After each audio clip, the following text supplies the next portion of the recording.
Second part. When all of you have rejected me, I will come back to you. Indeed, my friends, in the future, I will search for my lost ones with a different perspective, and I will love you with a different kind of love. Zarathustra, I, the bestowing virtue. Chapter 23. The Child with the Mirror. Zarathustra went back to his mountain cave, seeking solitude and distancing himself from people, like a farmer waiting after sowing seeds. His heart grew restless and yearned for his loved ones, as he still had much to share with them. Holding back his generosity out of love was the hardest challenge for him. As time passed, Zarathustra's wisdom grew, causing him pain due to its abundance. One morning, he awoke before dawn, and after deep thought said to himself, "Why was I startled in my dream, causing me to wake up? Did a child not come to me with a mirror?" The child said, "O Zarathustra, look at yourself in the mirror." When Zarathustra looked, he was shocked, and his heart raced. In the mirror, he didn't see himself but a devil's mocking face. He realized the dream warned that his teachings were in danger, twisted by enemies, making his closest followers ashamed. Understanding this, Zarathustra decided it was time to find his lost friends. He got up, inspired like a prophet or a singer filled with spirit. His animals, the eagle and serpent, watched him, amazed by the joy in his face.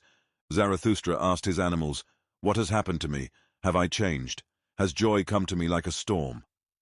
His happiness felt foolish and immature, and he knew he needed patience to understand it fully. He felt wounded by his happiness, eager to return to his friends and even his enemies. Zarathustra was ready to speak, share, and show his deepest love to those he cherished.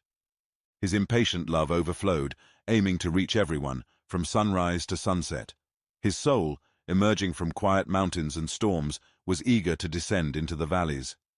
Zarathustra had longed and waited for too long, losing his ability to remain silent. He became like a brook, flowing from high rocks, ready to share his thoughts openly. He spoke of new paths and new ways of speaking, tired of old languages. He desired swift movement, like a storm, longing to reach distant lands where his friends and enemies lived. He expressed gratitude to his enemies, as their opposition gave him the strength to confront challenges. He anticipated releasing his intense emotions, like a storm, knowing this might scare even his friends. He wished he could gently win them back with his newfound wisdom. Zarathustra's wild wisdom, nurtured in solitude, now sought the gentle understanding and love of his friends. Thus spoke Zarathustra. In The Child with the Mirror, Friedrich Nietzsche explores themes of self-awareness, the dangers of misinterpretation, and the challenges of true communication. This chapter illustrates the tension between solitude and the desire for connection, as Zarathustra, in his isolation, becomes more conscious of his inner turmoil and the potential corruption of his teachings. Zarathustra's dream of a child presenting him with a mirror is a potent symbol of introspection.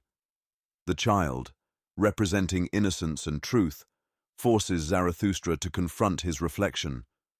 However, instead of seeing himself, he is confronted with the distorted image of a devil, signifying the fear that his message might be twisted by others or misinterpreted by his followers. This nightmare serves as a warning that even the most sincere teachings can be corrupted or misunderstood, leading to consequences that are far from the original intent. The mirror, in this context, is not just a tool for self-reflection, but a device revealing the potential for one's teachings to be hijacked by malice or ignorance. The devilish image in the mirror represents the fear of becoming something Zarathustra despises, a false prophet whose message is perverted, leading his followers astray. Zarathustra's response to this vision is one of urgency and determination. He feels an overwhelming need to reconnect with his disciples, to correct any deviations, and ensure that his teachings are understood as intended. This drive is rooted in his impatient love, a passionate desire to communicate his wisdom before it is too late. His joy, which he describes as foolish and childish, signifies a deep, almost naive hope that he can still fulfill his purpose despite the inherent dangers. Nietzsche uses this chapter to highlight the precarious nature of philosophical teachings. The philosopher, like Zarathustra, must constantly grapple with the possibility that his ideas will be co-opted or misunderstood, leading to outcomes that betray the original purpose. This struggle underscores the theme of communication as a double-edged sword. It is both a necessity for spreading wisdom and a risk for losing it to misinterpretation. Ultimately, the child with the mirror serves as a reflection on the responsibilities of those who seek to share profound truths with the world. It is a reminder that wisdom, once spoken, is vulnerable to the interpretations of others, and the philosopher must always be vigilant in guiding his message back to its true path. Chapter 24. In the Happy Isles. The figs fall from the trees ripe and sweet, their red skins breaking as they drop. I am like a north wind to these ripe figs. Similarly, my teachings drop to you, my friends, full of juice and sweet essence. It's a time of fullness, clear skies and autumn afternoons. Look at the abundance around us. It's delightful to gaze upon distant seas amid such plenty. People once saw God when looking at distant seas, but I have taught you to see the Superman. God is just an idea, but I don't want you to dwell on what's beyond your creative power. Could you create a God? If not, then stay silent about all gods. But you could work towards creating the Superman. Maybe not you personally, my brothers, but you can become the ancestors of the Superman. God is just an idea, but I want your thoughts to be confined to what's conceivable. Could you imagine a God? Everything should be transformed into what's humanly conceivable, visible, and sensible. Follow your understanding to its conclusion. What you call the world should be your own creation, your reason, your image, your will, your love. This is true bliss for you, the discerning ones. How could you endure life without this hope? You couldn't have been born into the inconceivable or irrational. Let me reveal my heart to you, my friends. If there were gods, how could I stand not being a god? Therefore, there are no gods. Yes, I've reached this conclusion, and now it guides me. The idea of God brings such bitterness. Could anyone bear it without dying? Should the Creator lose his faith, or the eagle be denied its flight into the heights? God is just a thought, twisting the straight and making the steady wobble. Imagine time gone, and all that's perishable just a lie. Such thoughts bring dizziness and nausea. I call it the sickness of conjecture. Teachings about the eternal, the unchanging, I find evil and misanthropic. The eternal is just a metaphor, and poets exaggerate too much. The best metaphors should speak of time and change, celebrating and justifying all that is perishable. Creating is the great salvation from suffering, the relief of life. But to appear as a creator, one must suffer and be transformed. Oh, how much dying there must be in your life, creators. You justify all that is perishable.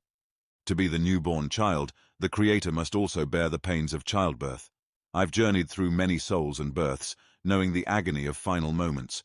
But this is my creating will, my fate. Or to be more honest, such a fate is what my will desires. All feeling suffers in me, imprisoned, but my willing comes as my liberator and comforter. Willing frees, that's the true doctrine of will and emancipation, as taught by Zarathustra. No longer willing, valuing, or creating would be a great weakness. I only feel the joy of my will's procreation and evolution in my knowledge.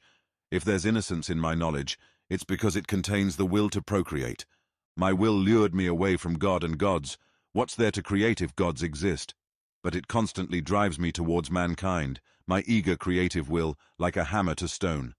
Amen. Within the stone sleeps an image, my vision. Alas, it sleeps in the hardest, ugliest stone. Now my hammer rages against its prison, shattering the stone. What do I care for the fragments? I will complete my vision. A shadow came to me, the most silent and light of all things. The beauty of the Superman came to me as a shadow. Ah, my brothers, what are the gods to me now? Thus spoke Zarathustra. In the Happy Isles, Nietzsche presents a rich metaphorical discourse on creativity, the rejection of traditional deities, and the pursuit of the Superman as the ultimate human aspiration. This chapter delves into the themes of transformation, creation, and the dynamic nature of existence, contrasting them sharply with the static and, to Nietzsche, life-denying concept of God. The falling figs at the beginning of the chapter symbolize the natural cycle of life, death, and rebirth, themes central to Nietzsche's philosophy. Zarathustra likens himself to a north wind, shaking the trees and causing the ripe fruits of his teachings to fall, ready to be consumed by his followers. This imagery evokes the idea that Zarathustra's wisdom is mature, potent, and ready to nourish those who seek it. Nietzsche uses the metaphor of the Superman to articulate his vision of human potential, contrasting it with the outdated and limiting idea of God. He challenges the reader to abandon the concept of God, which he sees as a product of human imagination that has outlived its usefulness. Nietzsche argues that God, as an abstract and unachievable idea, distracts from the real work of human creativity and self-overcoming. Instead, he calls for a focus on the Superman, a being who represents the pinnacle of human development, achieved through self-creation and the transformation of the world according to human will. The notion that God is just an idea underpins Nietzsche's critique of metaphysical and religious systems that promote the eternal and unchanging. He dismisses these as the sickness of conjecture, which leads to disillusionment and existential nausea. For Nietzsche, the fixation on eternity and the immutable distorts reality, making life itself seem insignificant in comparison to an imagined divine order. This is why he finds teachings about the eternal to be evil and misanthropic, as they denigrate the value of the temporal and the perishable, which Nietzsche celebrates as the true essence of life. Nietzsche's philosophy, as articulated through Zarathustra, emphasizes the importance of creation as a response to suffering and the inevitability of change. He asserts that creation is the great salvation from suffering, but this creation requires the creator to endure pain, loss, and transformation, what he describes as the pains of childbirth.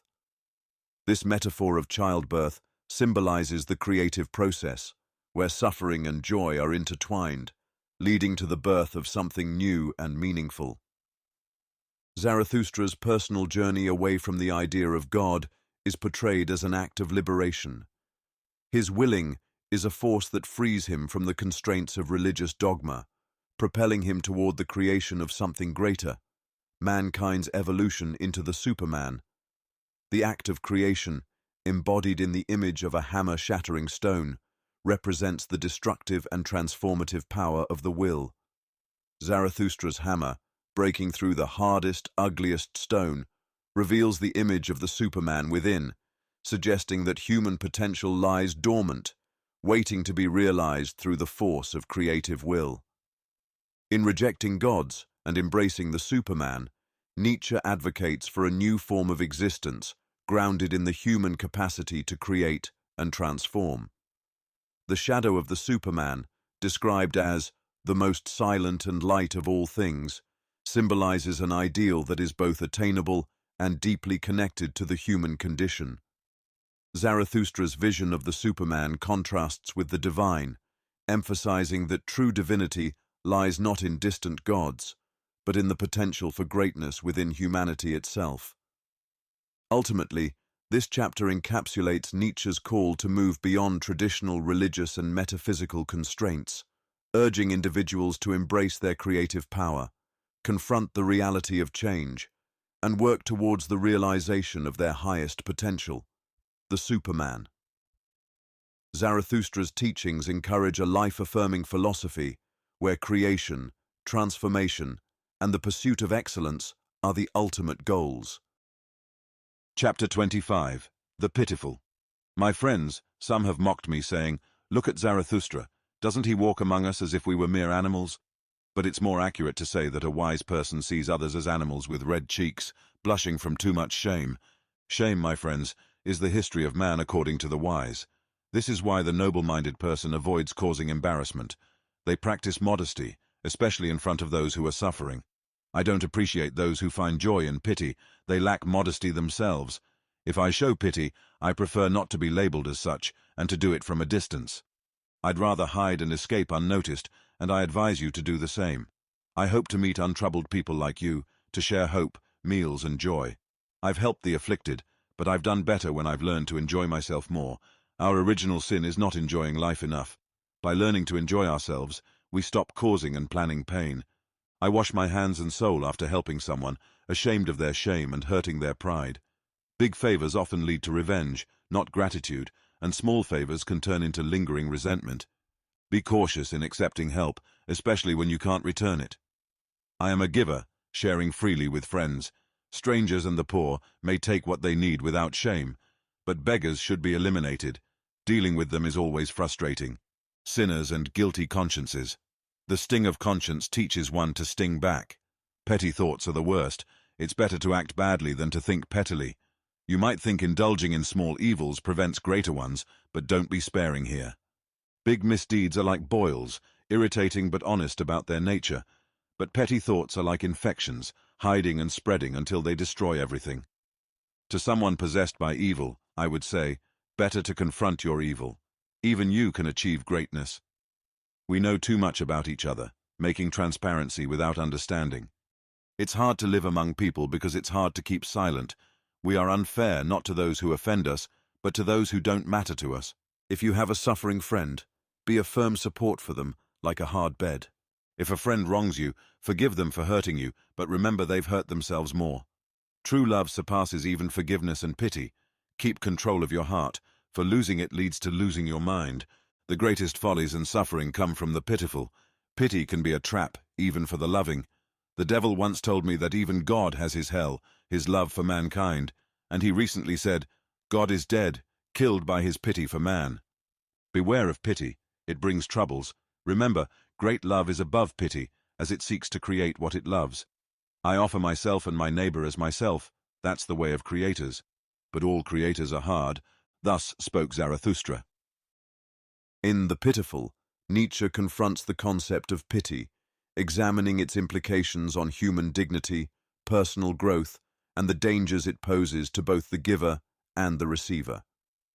This chapter delves into the complexities of compassion, suggesting that pity, when not understood or managed properly, can be more harmful than helpful, leading to resentment, dependency, and even destruction.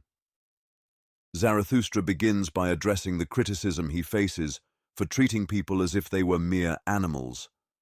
Nietzsche uses this metaphor to illustrate a deeper truth about human nature. He argues that shame, more than any other emotion, defines the human condition. This shame is not only a reaction to personal failings, but also an awareness of our vulnerabilities, imperfections, and the judgments of others. The wise person, as Zarathustra describes, sees this inherent shame and thus practices modesty, particularly when interacting with those who are suffering. Nietzsche critiques those who derive pleasure from their acts of pity, suggesting that this joy reveals a lack of true humility. For Nietzsche, true compassion should be discreet and free from the need for recognition. He warns against the dangers of pity, which can strip the recipient of their dignity and self-worth. When someone receives pity, it can reinforce their sense of inferiority, making them feel ashamed rather than uplifted. This is why Zarathustra prefers to help from a distance, avoiding the potential for his assistance to become a source of humiliation for the other person. The discussion of pity leads Zarathustra to explore the broader consequences of giving and receiving help. He observes that large favors often lead to resentment rather than gratitude, and small favors can fester into a lasting sense of obligation or humiliation. This reflects Nietzsche's broader skepticism about altruism, where acts of kindness, if not carefully managed, can have unintended negative consequences. Zarathustra's critique of beggars reflects his disdain for dependency and the dishonesty that often accompanies it. For Nietzsche, the existence of beggars is a sign of a society that tolerates weakness and dependency rather than encouraging strength and self-reliance. This sentiment is tied to his broader philosophy that values power, autonomy, and the will to overcome challenges. In a powerful statement, Zarathustra suggests that the sting of conscience teaches one to sting back. Here, Nietzsche touches on the corrosive effects of guilt and the ways in which it can lead to a cycle of retribution and self-destruction. This idea is further developed in his distinction between big misdeeds and petty thoughts.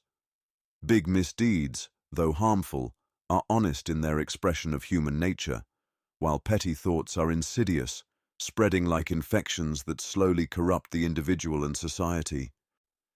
Zarathustra advocates for confronting one's inner demons directly, suggesting that even those consumed by evil have the potential for greatness if they face their flaws head-on. This is consistent with Nietzsche's belief in the power of self-overcoming and the importance of embracing one's darker aspects as a path to personal growth. The chapter culminates in a reflection on the destructive power of pity. Zarathustra recounts a devil's observation that even God, in his love for mankind, is tormented by the pity he feels.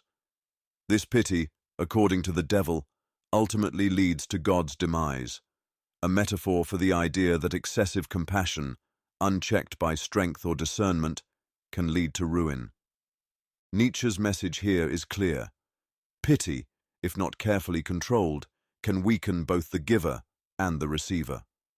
True love, for Nietzsche, is creative and constructive. It seeks to elevate and empower, rather than simply alleviate suffering. This creative love demands a certain hardness, as it requires the strength to allow others to struggle and grow on their own terms, rather than sheltering them from all pain and hardship. In essence, The Pitiful is a meditation on the limits and dangers of compassion. Nietzsche challenges the reader to reconsider the value of pity, advocating instead for a form of love that is robust, demanding, and ultimately more beneficial for the development of the individual and society. This love does not seek to rescue or protect, but to inspire and provoke growth, even if it means being hard or seemingly indifferent at times. This is the love of the Creator, who sees the potential in what is and strives to bring forth something greater.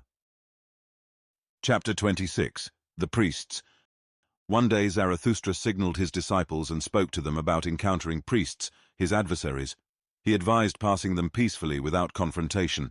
Zarathustra acknowledged that some priests, having endured much, seek to make others suffer. He described their meekness as vengeful and warned of the contamination from engaging with them, yet he felt a kinship with them and wished to see his bloodline honored in theirs. After they passed the priests, Zarathustra felt pain, but soon began to speak again. He expressed his emotional turmoil for the priests, despite their differing beliefs. Zarathustra saw them as prisoners to their own misguided faith, trapped by false values and misguided words. He wished for their liberation from what they called their savior. Zarathustra criticized their belief system, comparing it to a monster disguised as an island, waiting to devour those who built upon it. He scorned their churches, calling them caves with tainted air that stifles the soul. He condemned their practices of shame and penance. He questioned who would create such places of concealment and shame, longing for the day when the clear sky would shine through their ruins again. Zarathustra reflected on their concept of God, born from opposition and suffering, and their way of showing love through crucifixion. He felt the presence of death around them and compared living near them to being close to stagnant, toad-filled pools. Zarathustra challenged the sincerity of their faith, expressing a desire to see genuine beauty and freedom in their repentance rather than disguised affliction. He criticized the saviors for lacking in freedom and knowledge, accusing them of masking their flaws with the concept of God. He saw their pity as a weakness that often led to greater folly. Zarathustra described their shepherding as misguided and limited, suggesting that even the broadest of souls have been confined. He disputed their belief that truth is proven by blood, arguing that blood corrupts teachings into hatred. Zarathustra claimed that genuine teaching arises from personal experience and transformation, not from external trials. He warned of the danger in following those who preach from a place of emotional fervor rather than balanced wisdom, calling them saviors. Zarathustra asserted that true salvation requires greater beings than these saviors. He concluded by reflecting on the human condition, having seen both the greatest and smallest men. Zarathustra found them too similar, all too human, even in the greatest among them, implying that the ideal of the Superman had not yet been realized. Thus spoke Zarathustra. In The Priests, Nietzsche presents a profound critique of organized religion, focusing on the figure of the priest as a symbol of spiritual and intellectual confinement. This chapter explores themes of false piety, the dangers of dogma, and the need for spiritual liberation, all central to Nietzsche's philosophy. Zarathustra begins by advising his disciples on how to deal with priests, whom he regards as adversaries. However, his advice is not one of confrontation, but of peaceful passing. This suggests that while Zarathustra opposes what the priests represent, he recognizes the futility of direct conflict. Instead, he opts for a kind of silent resistance, a refusal to engage with what he sees as a corrupt system. This approach reflects Nietzsche's broader critique of engaging with dogma. Rather than fighting it head-on, one should transcend it by creating something new. Nietzsche portrays the priests as figures of contradiction. They are meek, yet their meekness is a form of vengeance. They are supposedly spiritual leaders, yet they are prisoners of their own misguided beliefs. Zarathustra's kinship with the priests is complex. He feels a painful empathy for them, recognizing that they, like all humans, are bound by the limitations of their understanding. However, this empathy does not translate into approval. Instead, Zarathustra pities the priests for being trapped in a faith that he believes is fundamentally flawed. Zarathustra's criticism of the priests is rooted in their belief system, which he compares to a monster disguised as an island. This metaphor suggests that what appears to be a safe haven, a place of spiritual security, is actually dangerous and devouring. The priest's faith, in Nietzsche's view, is a delusion that ensnares and destroys those who adhere to it. Their churches, which should be places of spiritual nourishment, are instead described as caves with tainted air, stifling the soul rather than liberating it. This imagery reflects Nietzsche's belief that organized religion often suppresses the human spirit, promoting guilt, shame, and submission rather than freedom and creativity. Zarathustra's critique extends to the priest's concept of God, which he argues is born from opposition and suffering. This God is not a life-affirming force, but a symbol of human suffering and the justification of that suffering. The priest's way of showing love through crucifixion, an allusion to the Christian narrative, represents, for Nietzsche, a perverse form of love that glorifies pain and martyrdom rather than celebrating life and joy. The presence of death around the priests is another significant theme. Zarathustra compares living near them to being close to stagnant, toad-filled pools, suggesting that their influence is poisonous and life-denying. This metaphor reinforces Nietzsche's view that the priest's teachings, centered on guilt and penance, lead to a kind of spiritual decay rather than growth. Zarathustra also questions the sincerity of the priest's faith. He yearns for genuine beauty and freedom in their repentance, rather than the disguised affliction that he sees in their practices. For Nietzsche, true spiritual growth requires authenticity and a deep connection to life, not the superficial adherence to dogma that the priests represent. The chapter culminates in Zarathustra's rejection of the priest's belief that truth is proven by blood, an allusion to the idea that martyrdom and sacrifice validate religious truth.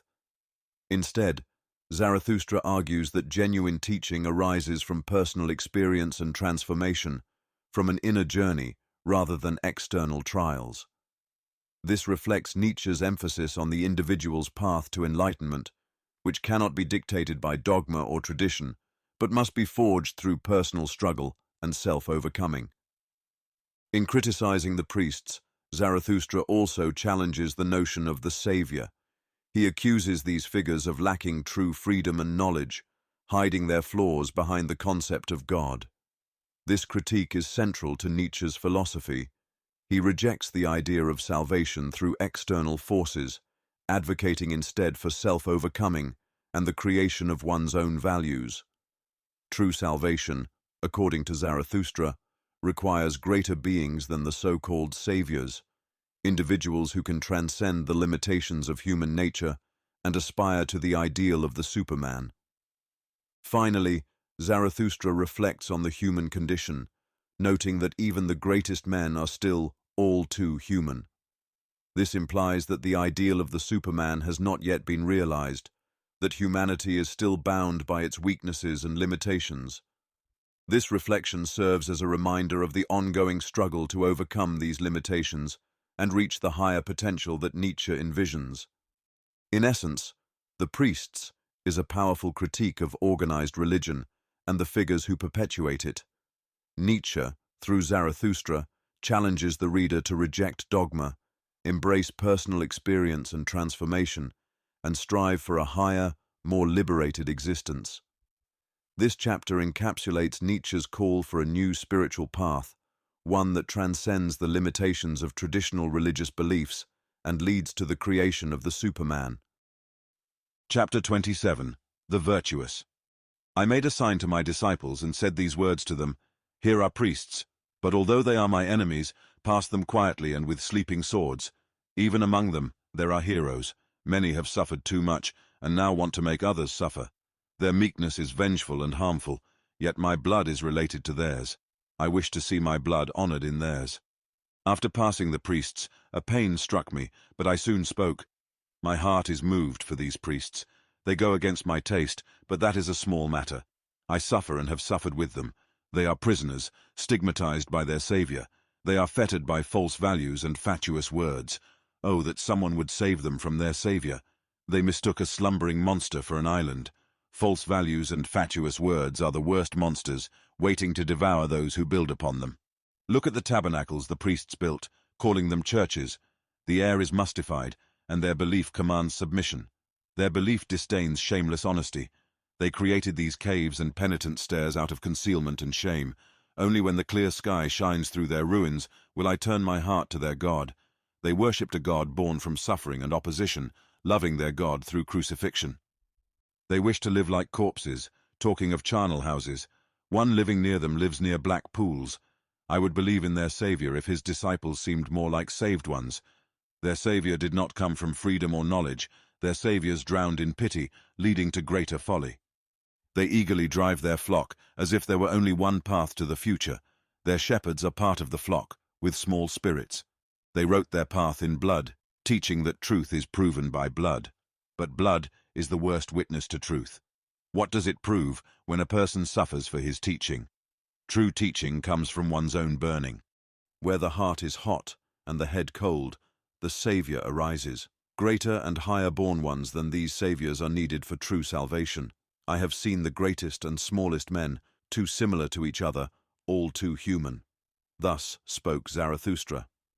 In The Virtuous, Nietzsche explores the complex relationship between Zarathustra and the priests, who embody the traditional values and religious dogmas he opposes. Zarathustra's initial directive to his disciples, to pass the priests quietly and without confrontation, reveals a recognition of their shared humanity, despite their fundamental differences. This chapter critiques the priest's meekness, which Nietzsche sees as a form of vengeful weakness born from suffering. Zarathustra pities the priests, viewing them as prisoners of their own beliefs, trapped by what they perceive as salvation, but which Nietzsche regards as false values and empty words. Nietzsche criticizes the institutions the priests have built, churches that he describes as caves filled with stale air, representing the suffocating nature of their dogmatic beliefs. He contrasts this with the idea of a clear sky, symbolizing freedom and enlightenment, which can only emerge when these oppressive structures crumble. The priests' worship of a God born from suffering and opposition, and their reverence for crucifixion, reflect a life-denying philosophy that Nietzsche rejects. Ultimately, Zarathustra calls for a higher form of salvation that transcends the narrow path prescribed by the priests. He asserts that true teaching arises from personal experience and inner transformation, not from the suffering or sacrifice that the priests glorify. Nietzsche challenges the idea that truth is validated by bloodshed, advocating instead for a teaching that emerges from genuine passion and understanding.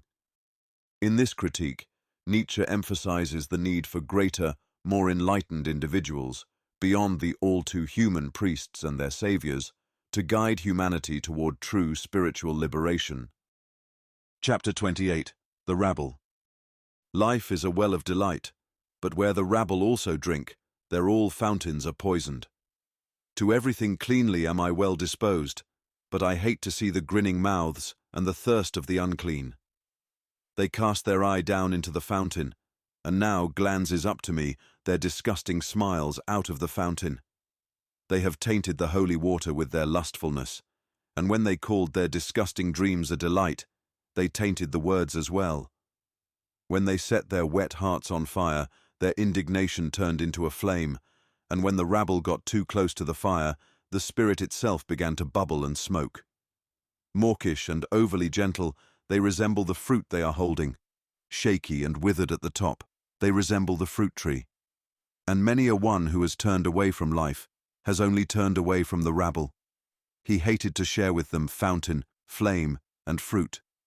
And many who has gone into the wilderness and suffered thirst with beasts of prey disliked only to sit at the cistern with filthy camel drivers.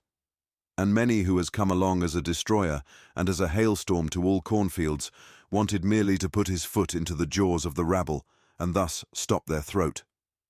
And it is not the mouthful which has most choked me to know that life itself requires enmity and death and torture crosses. But I asked once, and suffocated almost with my question, what?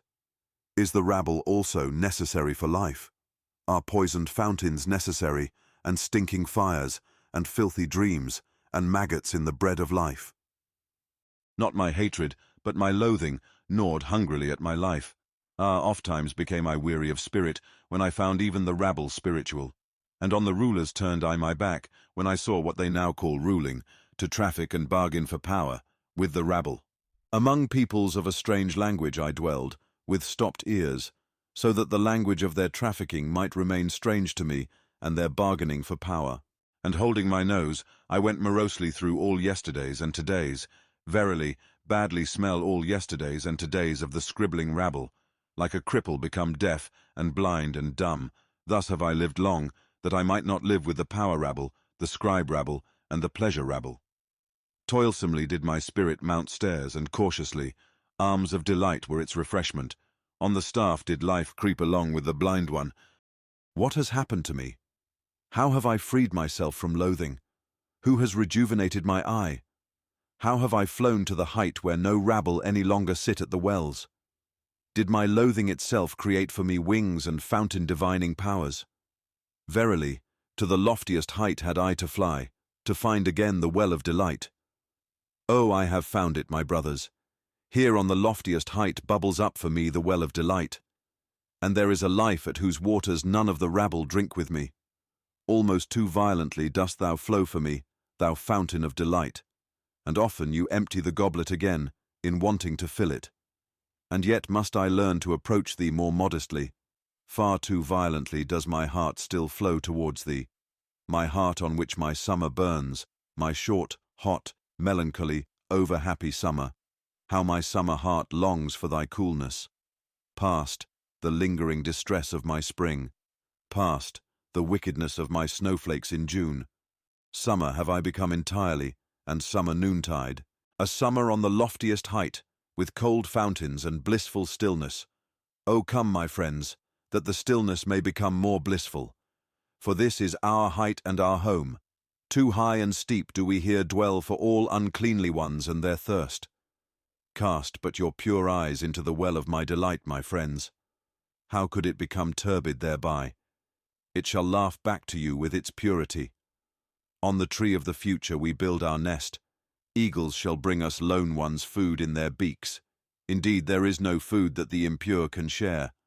Fire they would think they devoured and burn their mouths. Indeed, we do not prepare any homes for the impure here. Our happiness would be an ice cave to their bodies and spirits. And as strong winds will we live above them, neighbors to the eagles, neighbors to the snow, neighbors to the sun. This is the way the strong winds live. And like a wind will I one day blow amongst them, and with my spirit take the breath from their spirit. That is my future. Verily, a strong wind is Zarathustra to all low places, and this counsel counsels he to his enemies, and to whatever spouting and spewing. Take care not to spit against the wind. Thus spoke Zarathustra. In the Rabble, Nietzsche presents a scathing critique of the masses, whom he describes as the rabble, those who corrupt and debase the sources of life and joy with their ignorance and vulgarity. For Nietzsche, life is a well of delight, but when the rabble drinks from it, they poison it, sullying everything they touch with their base desires and impure thoughts. The rabble's presence defiles the purity of existence, turning what should be a source of joy into something loathsome. Zarathustra expresses his profound disdain for the rabble, not out of hatred, but out of a deep-seated loathing. This loathing is born from his frustration with how the rabble diminishes the value of life itself. Their dreams, once innocent, become corrupt. Their indignation turns into destructive flames, and their very existence taints the world around them. Zarathustra finds the rabble's influence so repugnant that he retreats into isolation, seeking solace in the heights where the rabble cannot reach. Nietzsche uses vivid imagery to illustrate Zarathustra's journey away from the rabble, likening it to a flight to the highest peaks, where the air is pure and the water is untainted. Here, Zarathustra finds the well of delight that the rabble cannot contaminate, a place where he can finally experience life in its most pristine form. This ascent represents a spiritual and intellectual elevation, a move away from the corrupting influence of the masses and towards a higher, purer state of being.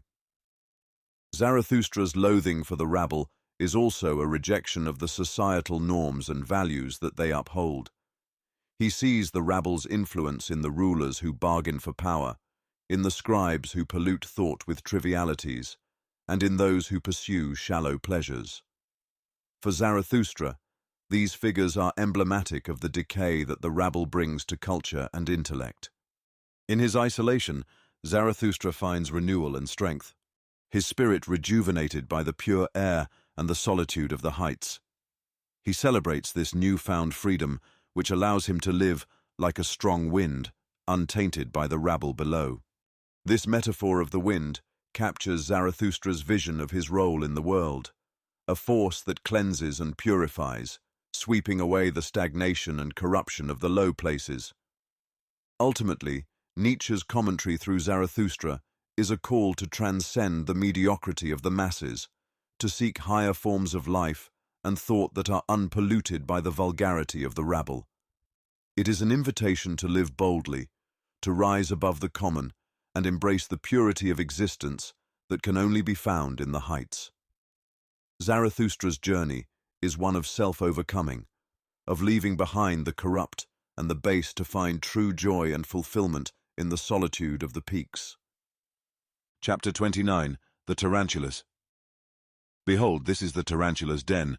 Do you wish to see the tarantula? Here is its web. Touch it so it trembles.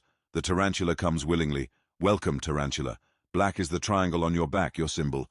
I know what's in your soul. Your soul harbors revenge. Wherever you bite, a black scab forms. Your poison makes the soul giddy with revenge. I speak to you in parables, you preachers of equality, you tarantulas full of secret revenge. I will expose your hiding places. Thus, I laugh in your faces with my lofty laughter. I tear at your web, so your rage draws you from your den of lies, and your revenge springs from behind your word, justice. For man to be redeemed from revenge, that for me is the bridge to the highest hope, a rainbow after long storms. But the tarantulas wish for the world to be filled with storms of their vengeance. They talk of using vengeance and insult against those unlike them. They pledge their tarantula hearts to this cause. Their cry for equality is the tyrant frenzy of impotence, their secret longing for tyranny disguised as virtue. Fretted conceit, suppressed envy, may be inherited from your fathers, break out in you as flames and frenzy of vengeance. What the father hid, the son reveals. They resemble inspired ones, but it is not the heart that inspires them, it's vengeance. When they become subtle and cold, it's not spirit but envy that makes them so. Their jealousy leads them to think, they go too far, until their fatigue must rest on the snow. Their lamentations and praises are filled with vengeance and maleficence. Being a judge seems bliss to them, but I counsel you, my friends, distrust all in whom the impulse to punish is strong. They are of a bad race. From their faces, the hangman and sleuth-hound peer out. Distrust those who talk much of their justice. Their souls lack more than just honey. When they call themselves good and just, remember that they lack nothing but power to be Pharisees. I refuse to be mixed up and confounded with such people. There are those who preach my doctrine of life, and yet are preachers of equality and tarantulas. They speak in favor of life while sitting in their dens, these poison spiders, withdrawn from life, to do harm to those in power. If it were different, the tarantulas would teach otherwise. They were once the best world maligners and heretic burners. I refuse to be mixed up with these preachers of equality. Justice speaks to me. Men are not equal, nor should they become so. What would be my love for the Superman if I said otherwise? They will throng to the future on 1,000 bridges and piers, always with more war and inequality among them. Thus, my great love speaks. They will be inventors of figures and phantoms in their hostilities, fighting the supreme fight with them. Good and evil, rich and poor, high and low, all names of values will be their weapons, signs that life must surpass itself again and again. Life will build itself aloft, with columns and stairs, gazing into remote distances, towards blissful beauties. Therefore it needs elevation, and because it needs elevation, it needs steps and climbers. Life strives to rise and surpass itself. Behold, my friends, here, by the tarantula's den, an ancient temple's ruins rise. See it with enlightened eyes. He who built his thoughts in stone here knew as well as the wisest ones about life's secret. There is struggle and inequality, even in beauty, war for power and supremacy. How divinely do the vault and arch contrast in their struggle here, striving against each other with light and shade, these divinely striving ones. Thus, let us also be enemies, steadfast and beautiful, my friends. Divinely will we strive against one another. Alas, the tarantula has bitten me, my old enemy. Steadfast and beautiful, it bit my finger. Punishment and justice, it thinks. He shall not sing songs in honor of enmity for nothing. Yes, it has taken its revenge, and alas, now it seeks to make my soul dizzy with revenge. To prevent dizziness, bind me fast, my friends, to this pillar. I'd rather be a pillar saint than a whirl of vengeance. Truly, I am no cyclone or whirlwind. If I am a dancer, I am certainly not a tarantula dancer. Thus spoke Zarathustra. In The Tarantulas, Nietzsche delivers a powerful critique of those who preach equality, portraying them as venomous creatures driven by envy and a thirst for revenge. Zarathustra likens these advocates of equality to tarantulas, spiders whose bites inject poison, causing a slow, festering wound that mirrors the corrosive effects of their doctrine. Nietzsche's use of the tarantula as a metaphor underscores his view that the push for equality, when rooted in resentment, is a dangerous force that seeks to bring down those who excel rather than uplift those who struggle. Zarathustra's condemnation is particularly focused on the hidden motives of these preachers of equality. He argues that their cries for justice and fairness are not born from genuine concern for others, but from a deep-seated envy and a desire to punish those who are stronger, more capable, or more successful. Nietzsche sees this drive as the tyrant frenzy of impotence, where the weak seek to level all distinctions, not to create a fairer society, but to bring others down to their level. This, for Nietzsche, is the antithesis of life's true purpose, which is to rise, to overcome, and to surpass oneself. The chapter also touches on the theme of punishment and the dangers inherent in those who are eager to judge and condemn. Zarathustra advises distrust of anyone with a strong impulse to punish, suggesting that such individuals are motivated not by a sense of justice, but by a desire to impose their will on others.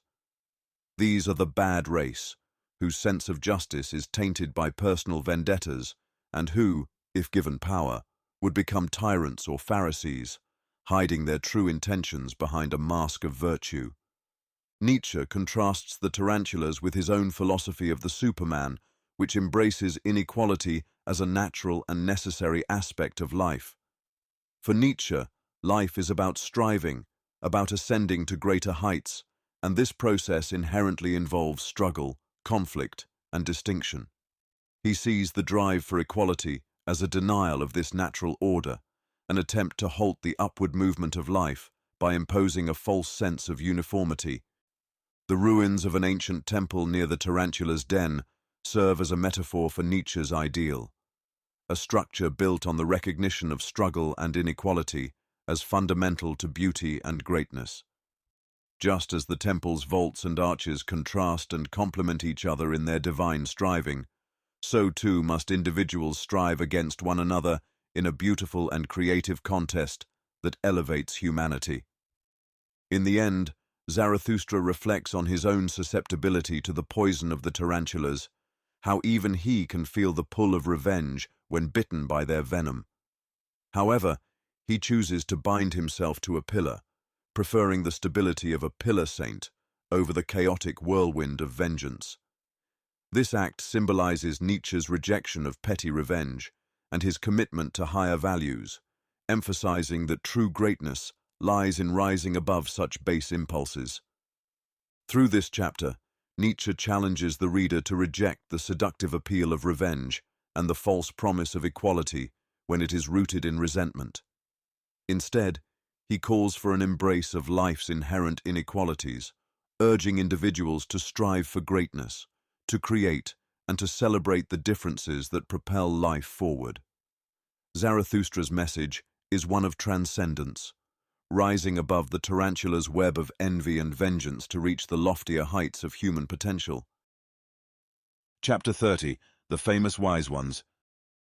The people you have served and the people's superstition, not the truth, you famous wise ones. And it is for this reason that they revered you, and for this reason they tolerated your unbelief, because it was a form of entertainment and a side path for the people. Thus, the master allows his slaves to roam freely and even enjoys their audacity. But the one hated by the people, like the wolf among dogs, is the free spirit, the enemy of chains, the non-worshipper, the dweller in the wilderness. To hunt him out of his lair has always been considered right by the people. They still unleash their sharpest-toothed dogs upon him.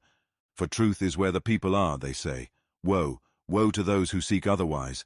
This echo has resounded through all time. You sought to justify the people in their reverence. You called it the will to truth, you famous wise ones, and your hearts always told you, I come from the people. From there the voice of God also came to me. Stubborn and cunning like the donkey, you have always been advocates of the people. Many a powerful individual who sought favor with the people harnessed a donkey, a famous wise man, in front of his horses. And now, you famous wise ones, I want you to shed entirely the lion's skin. Shed the skin of the beast of prey, the speckled skin, and the tangled hair of the investigator, the searcher, and the conqueror. Ah, for me to believe in your conscientiousness, you would first have to break your veneration. Conscientious is what I call the one who ventures into God-forsaken wildernesses and has broken his venerating heart. In the yellow sands, scorched by the sun, he gazes thirstily at the isles rich with springs, where life rests under shady trees. But his thirst doesn't persuade him to become like those comfortable ones, for where there are oases, there are also idols. Hungry, fierce, lonely, God-forsaken, such is the lion's will. Free from the happiness of slaves, redeemed from gods and adorations, fearless and awe-inspiring, grand and lonely, such is the conscientious will. Conscientious ones have always dwelt in the wilderness as lords. In the cities, you find the well-fed, famous wise ones, the draft animals, for always, like donkeys, they pull the people's carts. Not that I blame you for it, they have been good servants and worthy of their pay. For thus, virtue says, if you must be a servant, seek one for whom your service is most useful. Your master's spirit and virtue shall be advanced by your service, and thus you shall advance with his spirit and virtue. And verily, you famous wise ones, you servants of the people, you yourselves have advanced with the spirit and virtue of the people, and the people have advanced through you. I say this to your honor. But to me, you remain the people, even with your virtues, the people with blind eyes, the people who do not know what spirit is. Spirit is life that cuts into life by its own torment, increasing its own knowledge. Did you know that? And the spirit's happiness is this, to be anointed and consecrated with tears like a sacrificial victim. Did you know that? And the blindness of the blind one and his searching and groping shall one day testify to the power of the sun into which he gazed. Did you know that? And with mountains the discerning one shall learn to build. It is a small thing for the spirit to move mountains. Did you know that? You only know the sparks of the spirit, but you do not see the anvil it is, or the cruelty of its hammer. You do not know the spirit's pride, but even less could you endure the spirit's humility, should it ever want to speak. And you could never cast your spirit into a pit of snow. You are not hot enough for that. Thus, you are unaware of the delight of its coldness. In all respects, you make yourselves too familiar with the spirit, and you have often turned wisdom into an almshouse and hospital for bad poets. You are not eagles, therefore you have never experienced the happiness of the spirit's ecstasy, and he who is not a bird should not nest near the abyss. You seem lukewarm to me, but deep knowledge always flows cold. The innermost wellsprings of the spirit are ice-cold, a refreshment for hot hands and handlers. You stand there respectably, stiffly with straight backs, you famous wise ones. No strong wind or will propels you. Have you never seen a sail crossing the sea, rounded and filled with the violence of the wind? Like a sail trembling in the violence of the spirit, my wisdom crosses the sea, my wild wisdom. But you, servants of the people, famous wise ones, how could you go with me? Thus spoke Zarathustra. In The Famous Wise Ones, Nietzsche critiques the so-called wise men who are revered by the people, but who, in his view, are merely servants to popular opinion rather than seekers of true wisdom. Zarathustra draws a sharp distinction between these famous wise ones and the genuine free spirits who pursue truth independently, often in solitude and at great personal cost. Nietzsche accuses the famous wise ones of pandering to the masses, catering to their superstitions and desires rather than challenging them. Their unbelief is tolerated because it is seen as harmless entertainment rather than a serious threat to the status quo. These wise men are compared to donkeys, stubborn and plodding, harnessed by powerful individuals to serve the people's needs rather than leading them to deeper understanding. Zarathustra contrasts these figures with the free spirit, whom he likens to a lion, fierce, lonely, and unbound by the conventions and comforts that the masses cling to. The lion represents the will to power, the drive to explore the wilderness of thought and to challenge the idols of the age. Unlike the famous wise ones who thrive in cities, surrounded by comfort and adoration, the lion dwells in the wilderness, where life is harsh, and the pursuit of truth is a solitary and demanding task. For Nietzsche, the famous wise ones lack the courage to break with tradition and to confront the deeper, often painful truths about life. They are content with the sparks of the spirit, but fail to grasp the full intensity of the spirit's power, its capacity for both creation and destruction. Zarathustra suggests that true wisdom is not warm and comforting, but cold and cutting, like the innermost wellsprings of the spirit, which are ice-cold, a refreshment for hot hands and handlers. The chapter underscores Nietzsche's disdain for those who seek wisdom for social approval or material gain, rather than out of a genuine desire to understand and transcend the human condition. The famous wise ones, in their comfort and respectability, have never experienced the ecstasy of true spiritual insight, which Nietzsche compares to a sail filled with the violence of the wind, dynamic, powerful, and uncontainable. Zarathustra's wisdom, in contrast, is wild and untamed, crossing the seas of thought with a force that the famous wise ones cannot match. Nietzsche challenges his readers to reject the complacency and superficiality of popular wisdom and to aspire to the heights of true knowledge, even if it means facing isolation and hardship. This chapter is a call to embrace the full depth and rigor of the intellectual and spiritual journey, to seek out the cold and cutting truths that lie beyond the comfortable certainties of the masses. Chapter 31. The Night Song. It is night, now all gushing fountains speak louder, and my soul also is a gushing fountain. It is night, now only do all songs of the loving ones awaken, and my soul also is the song of a loving one. Something unappeased, unappeasable is within me, it longs to find expression. A craving for love is within me, which speaks the language of love. I am light, oh that I were night, but it is my loneliness to be surrounded by light. Oh that I were dark and nocturnal, how I would suck at the breasts of light. And I would bless you, you twinkling stars and glowworms above, and I would rejoice in the gifts of your light. But I live in my own light. I draw back into myself the flames that emanate from me.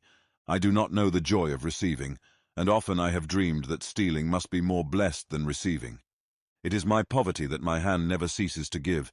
It is my envy that I see waiting eyes and the brightened nights of longing. Oh, the misery of all givers! Oh, the dimming of my sun! Oh, the desire to desire! Oh, the violent hunger in satiety! They take from me, but do I touch their souls? There is a gap between giving and receiving, and the smallest gap must eventually be bridged. A hunger arises from my beauty. I would like to harm those I illuminate. I would like to rob those I have gifted. Thus do I hunger for wickedness. I withdraw my hand when another hand is already reaching out for it. I hesitate like a waterfall that hesitates even in its descent. Thus do I hunger for wickedness. Such is the revenge my abundance contemplates. Such mischief wells up from my loneliness. My happiness in giving died while giving. My virtue grew weary of itself through its abundance. He who constantly gives is in danger of losing his shame. For him who constantly dispenses, the hand and heart become callous from the very act. My eyes no longer overflow with tears for the sake of the supplicant's shame. My hand has become too hard for the trembling of filled hands. Where have the tears of my eyes gone, and the softness of my heart? Oh, the loneliness of all givers! Oh, the silence of all shining ones! Many suns revolve in the empty space. They speak with their light to all that is dark, but to me they are silent. Oh, this is the hostility of light towards the shining one. It pursues its course without pity. In its innermost heart, it is unfair to the shining one, cold to the suns. This is how every sun travels. Like a storm, the suns pursue their paths. That is their journey. They follow their inexorable will. That is their coldness. Oh, you alone, you dark nocturnal ones, extract warmth from the shining ones. You alone drink milk and refreshment from the light's udders. Ah, there is ice around me. My hand burns with cold. Ah, there is thirst within me. It longs for your thirst. It is night. Alas, that I have to be light, and thirst for the nocturnal and loneliness. It is night. Now my longing bursts forth like a fountain. For speech do I long. It is night. Now all gushing fountains speak louder, and my soul also is a gushing fountain. It is night. Now all the songs of lovers awaken, and my soul also is the song of a lover. Thus sang Zarathustra. In The Night Song, Nietzsche delves into the inner conflict of Zarathustra, portraying a profound meditation on loneliness, giving, and the paradox of existence. Zarathustra, as a figure who embodies light and wisdom, laments the isolation that comes with his role. He is surrounded by light, a metaphor for his knowledge and enlightenment, yet this light is also the source of his solitude. He longs for the night, for darkness, which symbolizes the unknown, the mysterious, and the possibility of connection. Zarathustra's soul is described as a gushing fountain, full of an unquenchable desire to give, to express, and to love. However, this abundance of giving leads to a unique kind of poverty, the poverty of never receiving. He is a figure who continuously pours out wisdom and light, but in doing so, he feels the emptiness that comes from not being able to receive or to experience the joy of taking in something new. This endless giving leads to a weariness of the soul, a sense of depletion that even the act of giving cannot alleviate. The chapter explores the idea that those who give too much risk becoming hardened, losing the softness and vulnerability that make true connection possible. Zarathustra's hands and heart have become calloused from constant giving, and his tears, once a sign of empathy and connection, have dried up. He expresses a deep envy of those who can wait, long, and receive, those who can experience the joy of anticipation and fulfillment, something he can no longer feel.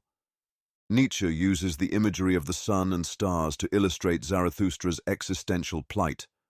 Like the sun, Zarathustra shines brightly, but this very brightness isolates him from others.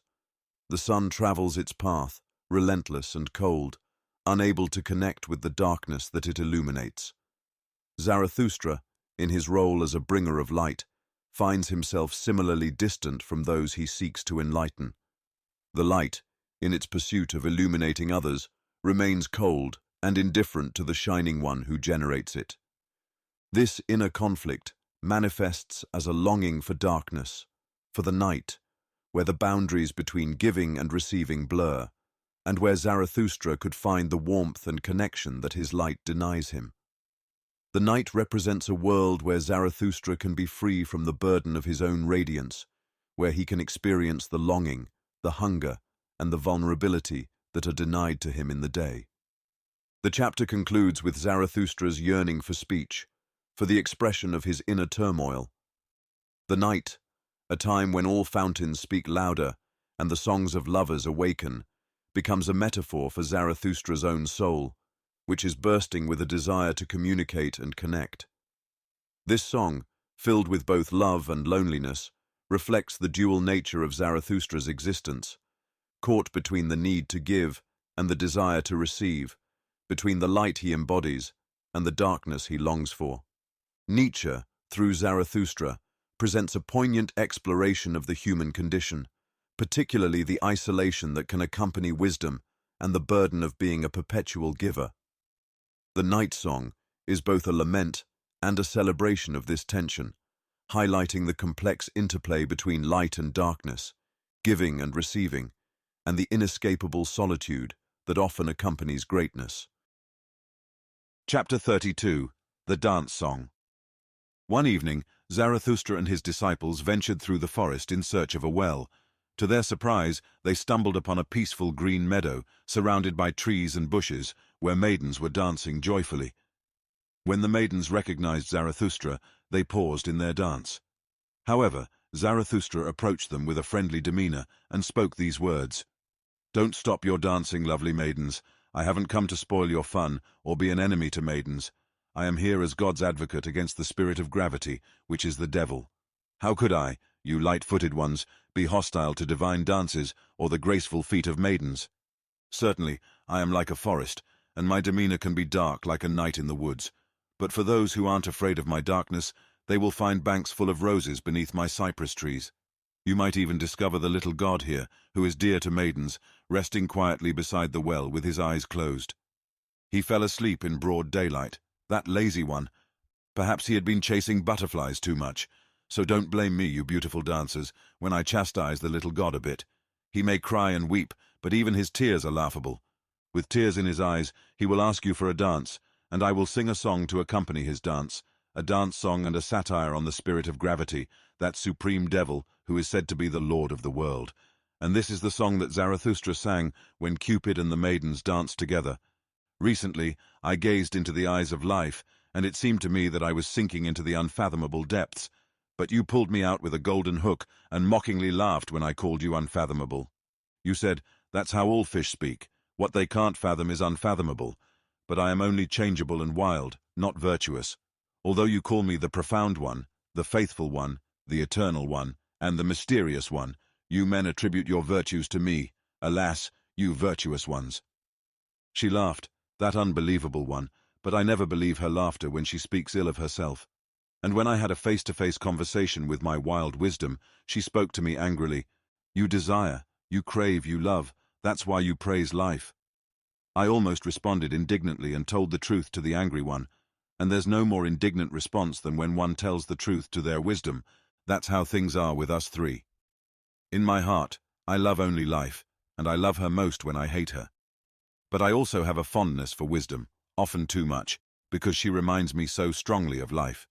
She has her eye, her laughter, and even her golden fishing rod. Is it my fault that they are so similar? And when life once asked me, "Who is this wisdom?" I answered eagerly, "Ah, yes, wisdom." I thirst for her, and I am never satisfied. I look through veils and grasp through nets. Is she beautiful? What do I know? But even the oldest carps are still attracted to her. She is changeable and capricious. I've seen her bite her lip and comb her hair against the grain. Perhaps she is wicked, false, and altogether a woman. But when she speaks ill of herself, that's when she's most seductive. When I said this to life, she laughed maliciously and closed her eyes. "Who are you talking about?" she asked. "Maybe about me. And if you're right, is it right to say such things to my face? But now, please, speak about your wisdom." "Ah, you have opened your eyes again, beloved life, and I seem to sink into the unfathomable once more." Thus sang Zarathustra. But when the dance was over and the maidens had departed, he became melancholic. "The sun has long set," he said at last. "The meadow is damp, and coolness emanates from the forest. An unknown presence surrounds me, and I contemplate thoughtfully. Why do you still live, Zarathustra? Why? Wherefore? Whereby? Whither? Where? How? Is it not foolishness to continue living? Ah, my friends, it is the evening that questions me in this way. Forgive my melancholy. The evening has arrived, so forgive my evening. Thus sang Zarathustra. In the dance song, Nietzsche presents a moment of playful reflection and deep introspection as Zarathustra encounters a group of dancing maidens in a serene meadow. This chapter contrasts the lightness of dance and joy with the weight of existential questions that haunt Zarathustra, illustrating the tension between the celebration of life and the awareness of its underlying uncertainties. Zarathustra's initial interaction with the maidens reveals his embrace of joy and vitality, symbolized by dance. He positions himself as an ally against the spirit of gravity, which he identifies as the force that pulls life into seriousness, sorrow, and the mundane. By encouraging the maidens to continue their dance, Zarathustra aligns himself with the divine, light-hearted spirit that resists the oppressive weight of gravity. This reflects Nietzsche's broader philosophy, which values life-affirming actions and attitudes over those that diminish or deny life's inherent joys. The metaphor of Zarathustra as a forest, dark and mysterious, suggests the complexity and depth of his character.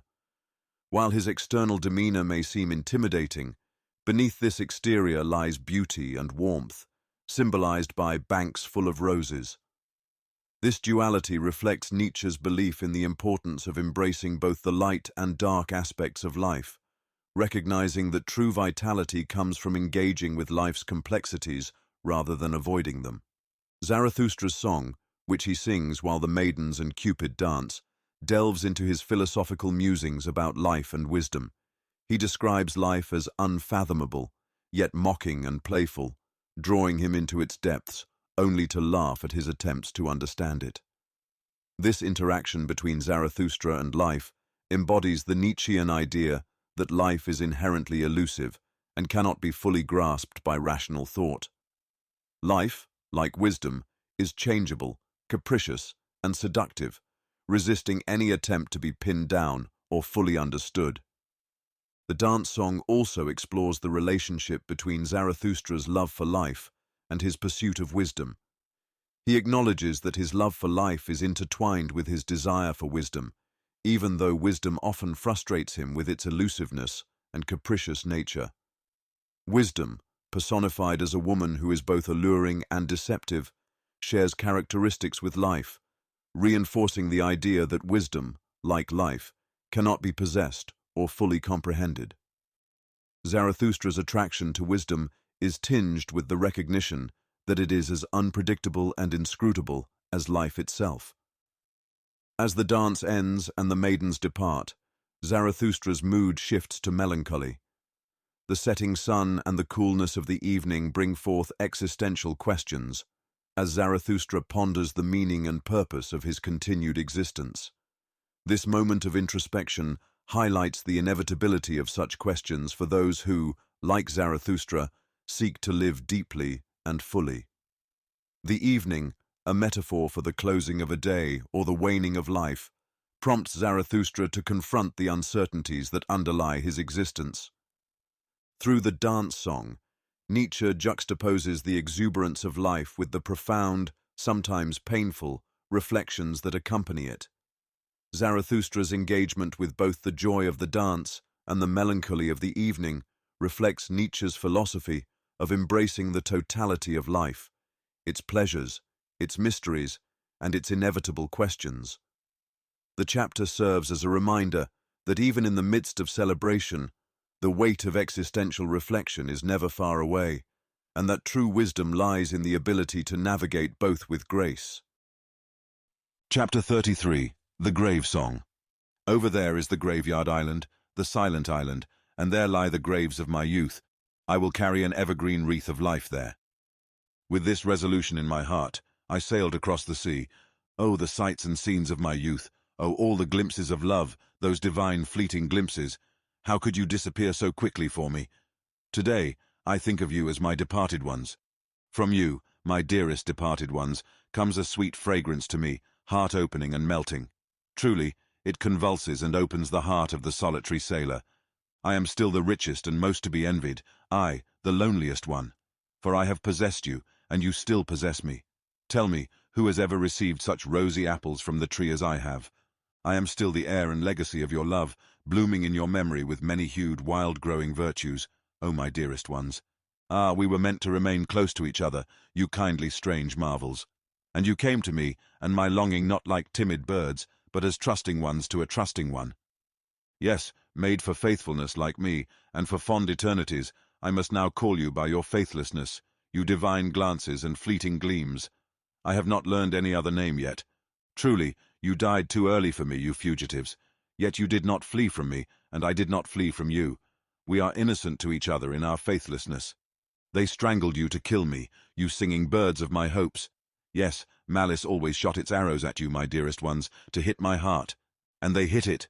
Because you were always my dearest ones, my possession, and my possessedness, that is why you had to die young and too early. They aimed the arrow at my most vulnerable point, namely, at you, whose skin is as soft as down, or rather like a smile that vanishes in an instant. But let me say this to my enemies, what is all murder compared to what you have done to me? You did worse evil to me than all murders. You took away what cannot be retrieved. That's how I speak to you, my enemies. Did you not kill my youthful visions and dearest marvels? You took my playmates from me, the blessed spirits. I place this wreath and curse in their memory. This curse upon you, my enemies. Did you not make my eternity short, like a tone that fades away on a cold night? It came to me scarcely like the twinkle of divine eyes, like a fleeting gleam. Once, my purity spoke in a happy hour, everything shall be divine to me. Then you haunted me with foul phantoms. Where has that happy hour gone? Once, the wisdom of my youth said, all days shall be holy to me. That was the language of joyful wisdom. But then you, my enemies, stole my nights and sold them for sleepless torment. Where has that joyful wisdom gone? Once I longed for good omens, then you led an owl monster into my path, an ominous sign. Where did my tender longing flee? I once vowed to renounce all hatred, then you transformed my closest ones into sores. Where did my noblest vow go?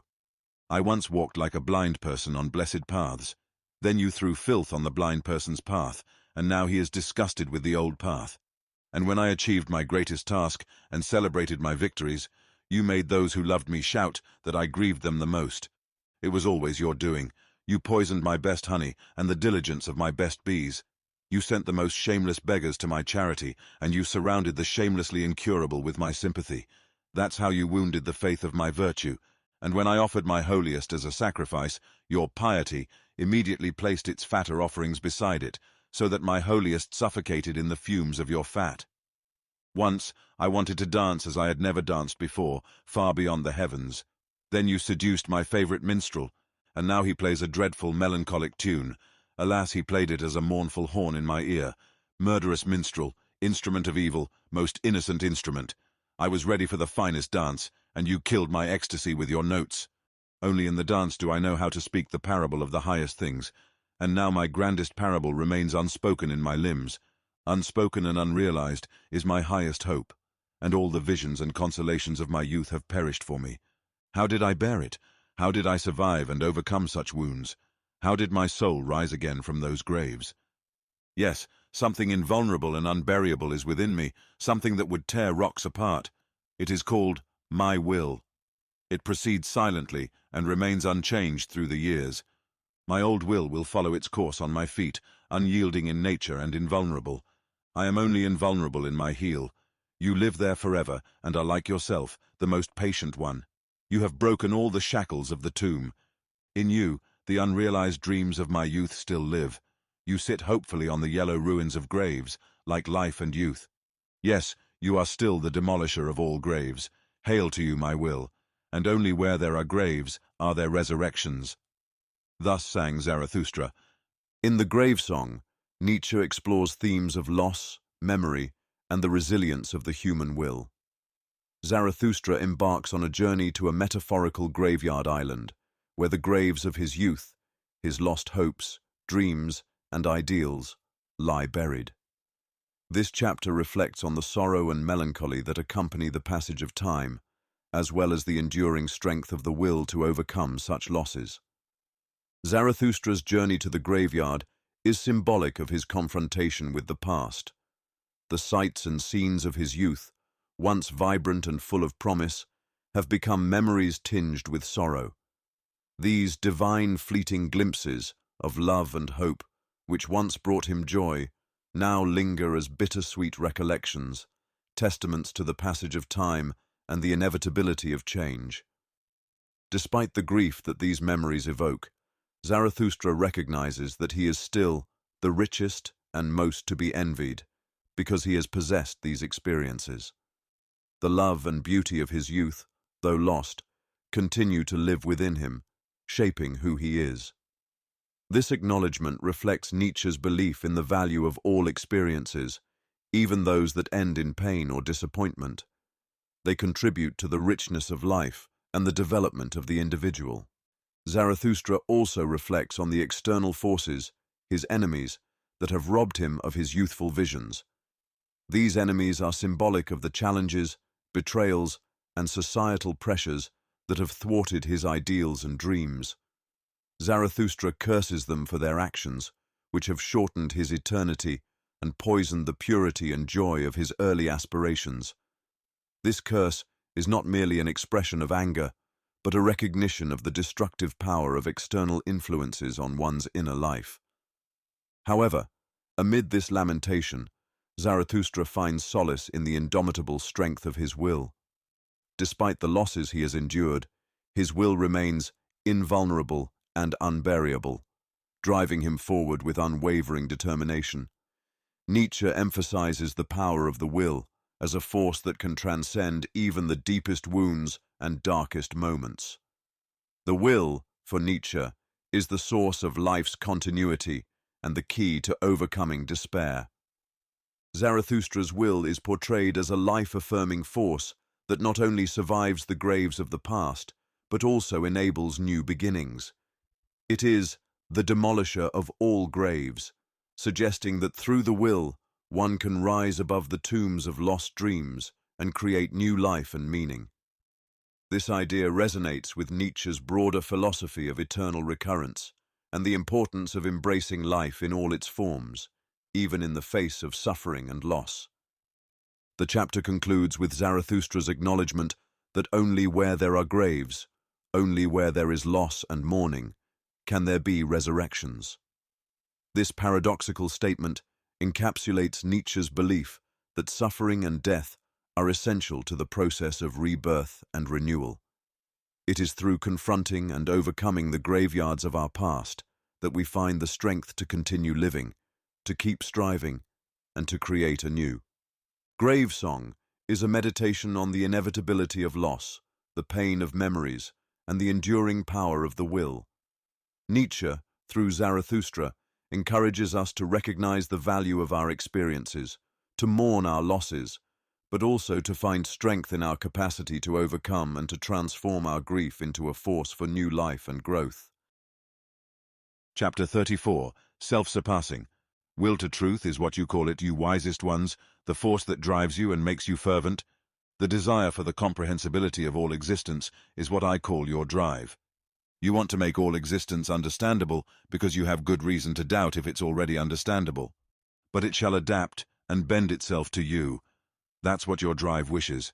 It shall become smooth and receptive to the spirit, like its mirror and reflection. That is your entire drive, you wisest ones, a will to power. Even when you speak of good and evil and value judgments, you still want to create a world before which you can bow down. That's your ultimate hope and ecstasy. The ignorant, the people, they are like a river on which a boat floats. In the boat sit the judgments of value, solemn and disguised. You have placed your will and your values on the river of becoming. It reveals to me an old will to power, what the people believe to be good and evil. It was you, you wisest ones, who placed such guests in this boat and gave them pompous and proud names, you and your ruling will. Now the river carries your boat forward, it must carry it. It's a small matter if the rough waves foam and angrily resist its keel. It's not the river that is your danger and the end of your good and evil, you wisest ones, but the will itself, the will to power, the inexhaustible, procreating life will.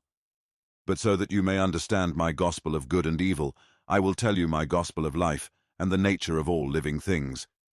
I followed the living thing. I walked on the broadest and narrowest paths to learn its nature. With a hundred-faced mirror, I captured its gaze when its mouth was closed so that its eye could speak to me. And its eye spoke to me. But wherever I found living things, I also heard the language of obedience. All living things are obedient. And this is what I heard secondly: whatever cannot obey itself is commanded. That is the nature of living things. But this is the third thing I heard: commanding is more difficult than obeying, and not only because the commander bears the burden of all obeyers, and this burden can easily crush him. Commanding is an attempt and a risk, I realized, and whenever it commands, the living thing risks itself. Even when it commands itself, it must atone for its command. It must become the judge, avenger, and victim of its own law. How does this happen? I asked myself. What persuades the living thing to obey, to command, and even to be obedient in commanding? Listen to my words, you wisest ones. Test it earnestly to see if I have entered into the heart of life itself and into the roots of its heart. Wherever I found a living thing, I found a will to power. Even in the will of the servant, I found the will to be the master. To the stronger, the weaker shall serve. This is what persuades his will who wishes to be the master over someone weaker. He is unwilling to forgo that delight alone. And as the weaker surrenders himself to the stronger to have delight and power over the weakest, so does even the strongest surrender himself and stake life for the sake of power. The surrender of the greatest to run risk and danger and to play dice with death. And where there is sacrifice, service, and loving glances, there is also the will to be the master. The weaker slinks into the fortress and into the heart of the stronger one through byways and steals power. This secret of life itself spoke to me. Behold, it said, I am that which must always surpass itself. You may call it a will to procreate, or an impulse toward a goal, toward the higher, remoter, more manifold. But all of that is one and the same secret. I would rather succumb than disown this one thing. And where there is succumbing and falling leaves, life sacrifices itself, for power. I must be struggle, becoming, purpose, and cross-purpose. Anyone who discerns my will well also understands the crooked paths it must tread. Whatever I create, and however much I love it, I must soon oppose it and my love. Such is my will. Even you, discerning one, are only a path and footprint of my will. Indeed, my will to power walks on the feet of your will to truth. He did not hit the truth when he shot at it with the formula, will to existence. That will does not exist. For what does not exist cannot will. That which already exists, how could it still strive for existence? Only where there is life is there also will. But it is not a will to life, but as I teach you, a will to power. The living one often values much more than life itself, but it speaks of the will to power, the sparkling, trembling, and overflowing of your souls. But a stronger power arises from your values, a new surpassing. It breaks egg and eggshell. And he who has to be a creator in good and evil must first be a destroyer and break values into pieces. Thus, the greatest evil belongs to the greatest good. That is the creative good. Let us speak of it, you wisest ones, even if it is bad. Silence is worse. All suppressed truths become poisonous. And let everything that can break up through our truths. Many a house is still to be built. Thus spoke Zarathustra. In Self-Surpassing, Nietzsche delves into the profound concept of the will to power, which he positions as the driving force behind all life and existence. This chapter challenges traditional notions of truth, morality, and existence, arguing that all living things are propelled by an inherent drive not just to survive, but to surpass themselves, to grow, and to dominate. Zarathustra begins by critiquing the wisest ones, who claim to be driven by a will to truth. Nietzsche sees their pursuit of truth not as an end in itself, but as a manifestation of a deeper drive, the will to power. The desire to make existence comprehensible, to impose order and meaning on the world, is a reflection of this will. It's an effort to shape reality according to one's own values, to create a world where these values can be revered. Nietzsche suggests that even the concepts of good and evil are born from this will. They are not universal truths, but constructs that serve the ruling will of those who have the power to impose them.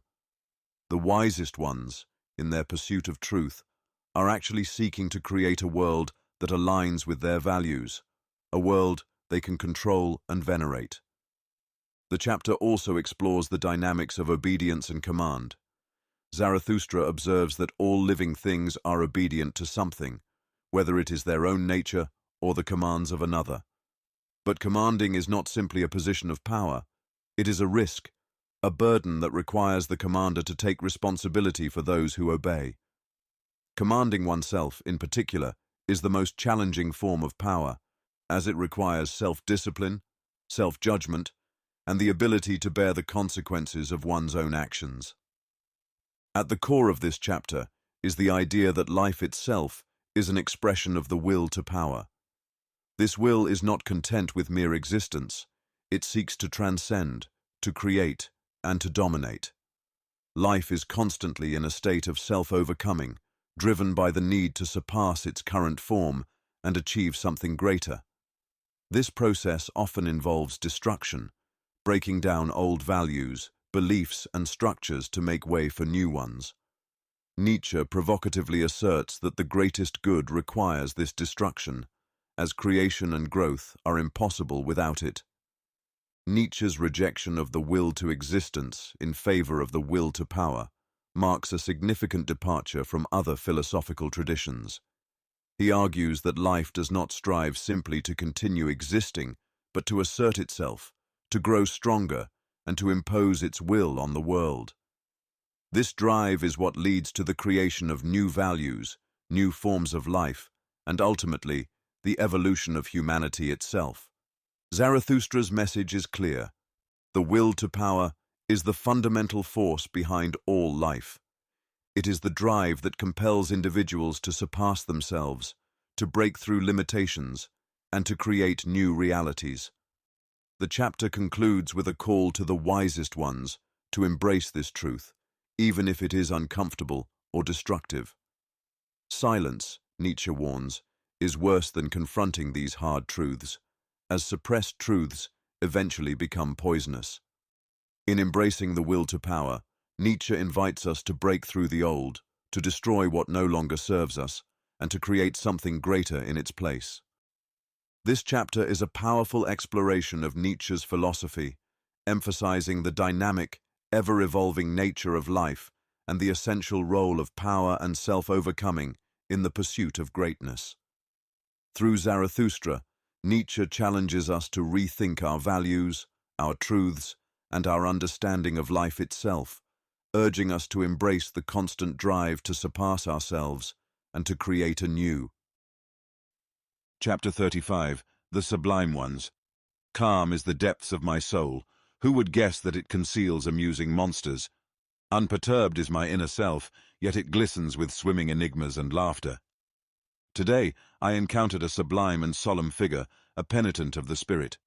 Oh, how my soul laughed at his unattractiveness. With his chest held high, and resembling those who draw in their breath, he stood there, the sublime one, in silence. Adorned with ugly truths, the spoils of his intellectual pursuits, and dressed in tattered garments, many thorns clung to him, but I saw no roses. He had not yet learned the art of laughter and beauty. This hunter returned from the forest of knowledge with a somber demeanor. He came back from the battle with wild beasts, but even now, a wild beast lurks within his seriousness, an unconquered wild beast. He stands like a tiger, always on the verge of pouncing. But I do not favor such tense souls. My taste is unkind towards those absorbed in themselves. And you tell me, friends, that there should be no dispute about taste and preferences, but all of life is a debate about taste and preferences. Taste is both weight and balance. Alas for every living being that seeks to exist without debate about weight and balance. Only when this sublime one grows weary of his sublimity will his beauty emerge, and only then will I savor his essence. And only when he turns away from himself will he cast aside his own shadow and truly bask in his own light. He has spent too long in the shade. The cheeks of the penitent of the spirit have grown pale, and he has almost starved on his expectations. Contempt still lingers in his gaze, and disgust hides in his mouth. Certainly he now rests, but he has not yet found rest in the sunlight. He should be like an ox, and his happiness should smell of the earth, not disdain for it. I would like to see him as a white ox, ploughing with snorts and lowing, and his lowing should praise all that is earthly. His countenance is still dark, the shadow of his hand dances upon it, His eyes are still overshadowed. His deeds are still a shadow upon him, his actions obscure the doer. He has not yet transcended his own deeds. I love in him the strength of an ox, but now I also want to see the eye of an angel. He still needs to unlearn his hero will. He should be exalted, not just sublime. Let the ether itself elevate him, the will-less one. He has conquered monsters and solved mysteries, but he should also redeem his monsters and enigmas, transforming them into heavenly beings. His knowledge has not yet learned to smile and be without jealousy. His passionate fervor has not yet found calmness in beauty. Truly, his longing will not cease in satiety, but in beauty. Grace belongs to the generosity of the magnanimous. His arm above his head, that's how the hero should rest. That's how he should transcend his rest. But beauty is the hardest thing for a hero to attain. It is unattainable for all ardent wills. A little more, a little less. This is precisely what matters here. It matters most here. To stand with relaxed muscles and an unharnessed will, that's the greatest challenge for all of you, you sublime ones. When power becomes gracious and descends into the visible, I call this condescension beauty. And from you, the powerful one, I desire beauty more than from anyone else. Let your goodness be your ultimate self-conquest. I attribute all evil to you, therefore I seek the good from you. Indeed, I have often laughed at the weaklings who consider themselves virtuous because they have crippled paws. Strive for the virtue of the pillar. It becomes more beautiful and graceful as it rises higher, yet internally it grows harder and more supportive. Yes, you sublime one day you will also be beautiful and reflect upon your own beauty. Then your soul will tremble with divine desires, and even in your vanity there will be worship. For this is the secret of the soul. When the hero abandons it, only then does the superhero approach it in dreams. Thus spoke Zarathustra. In The Sublime Ones, Nietzsche presents a critical reflection on those who are considered sublime, individuals who are serious, contemplative, and deeply engaged in the pursuit of knowledge or spiritual endeavors. Through Zarathustra, Nietzsche questions the value of this sublimity when it is devoid of joy, beauty, and lightness, suggesting that true greatness must transcend mere seriousness to embrace grace, beauty, and self-overcoming. Zarathustra begins by observing the calm and composed nature of his own soul, which, despite its serenity, contains amusing monsters, a metaphor for the hidden complexities and contradictions within even the most tranquil spirits. This sets the stage for his encounter with a sublime and solemn figure, a penitent of the spirit, who embodies the struggle for truth but lacks the lightness and beauty that Zarathustra values. The Sublime One is depicted as a hunter who has returned from the forest of knowledge with trophies of ugly truths and a demeanor weighed down by seriousness. This imagery captures the tension between the pursuit of knowledge and the potential for that pursuit to lead to a kind of spiritual heaviness or even despair. The Sublime One is described as a figure who has conquered external challenges but remains trapped by an unconquered wild beast within, a metaphor for unresolved inner turmoil. Zarathustra critiques this state of sublimity, suggesting that the Sublime One's intensity and seriousness have led to a kind of spiritual stagnation. He is absorbed in himself, still dwelling in the shadow of his past deeds, and unable to fully bask in the light of his own accomplishments. Zarathustra emphasizes that true beauty and greatness emerge only when the Sublime One can transcend his own seriousness, let go of his hero will, and embrace a more relaxed, gracious approach to life. The chapter highlights the idea that beauty and grace are the highest expressions of power. Zarathustra contrasts the sublimity of the solemn figure with the grace of a white ox, whose happiness smells of the earth, and whose lowing praises all that is earthly. This image symbolizes a return to simplicity, humility, and a connection with the natural world, qualities that Zarathustra believes are essential for true greatness. Zarathustra's vision of the Sublime One's potential transformation involves not just the acquisition of knowledge or the conquest of monsters, but the redemption of those monsters and enigmas, transforming them into heavenly beings. This transformation requires the Sublime One to develop a sense of beauty, calmness, and a generosity of spirit. Zarathustra argues that the hardest challenge for the Sublime Ones is to attain beauty, a state of being where power is expressed through grace, where strength is combined with gentleness. Ultimately, Zarathustra urges the Sublime One to achieve a kind of self-conquest that goes beyond mere sublimity. This self-conquest involves embracing goodness, beauty, and the humility that allows one to rise higher while becoming more supportive and graceful, like a pillar. In doing so, the Sublime One can evolve into something greater, a being that embodies both power and beauty, whose soul can tremble with divine desires, and whose vanity is transformed into worship. Nietzsche's message in this chapter is a call to those who are serious and contemplative to go beyond their current state, to seek not just knowledge and power, but the higher virtues of beauty, grace, and self-overcoming. It is only through this synthesis of power and beauty that one can truly transcend and approach the ideal of the Superman. Chapter 36. The Land of Culture. I ventured too deeply into the future, and a sense of horror overcame me. When I looked around me, I found that time itself was my only contemporary. I then hurried back, homewards, and faster I came to you, the people of the present day, and into the land of culture. For the first time, I brought an eye to see you, and a good desire. With longing in my heart, I arrived, but what did I encounter? Despite my initial alarm, I had to laugh. Never before had my eyes seen such a colourful spectacle. I laughed and laughed, while my feet still trembled, and my heart too. Here indeed is the home of all the paint pots, I said. With 50 patches of paint on your faces and limbs, you sat there, astonishing me, people of the present day, surrounded by 50 mirrors that flattered your colourful displays and reflected them. Truly, you couldn't wear better masks than your own faces. Who could recognize you?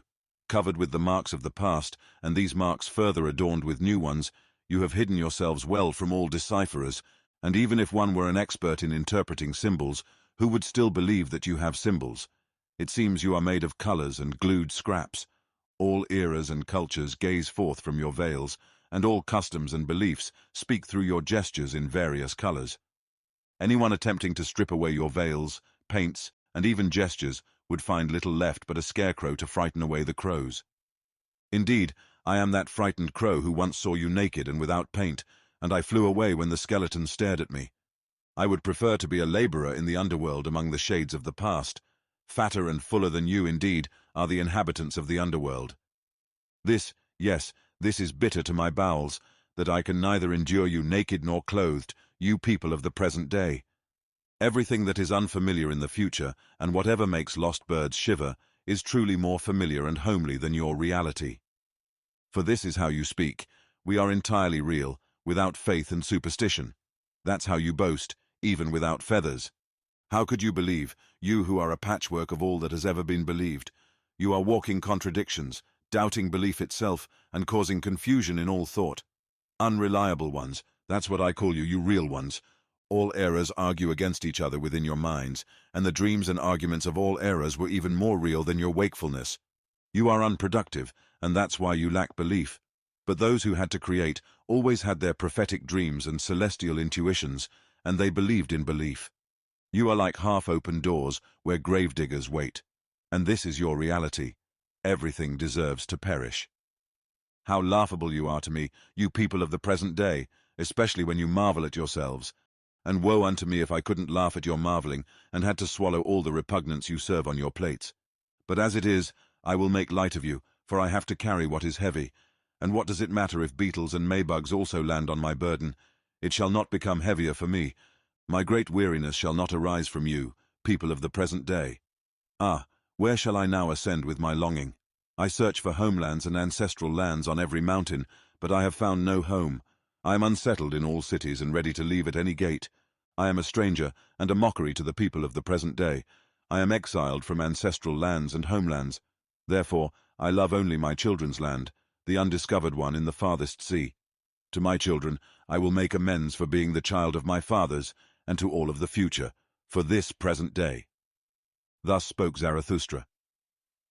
In The Land of Culture, Nietzsche presents a biting critique of contemporary society, exposing the superficiality, contradictions, and lack of authenticity he perceives in the people of the present day.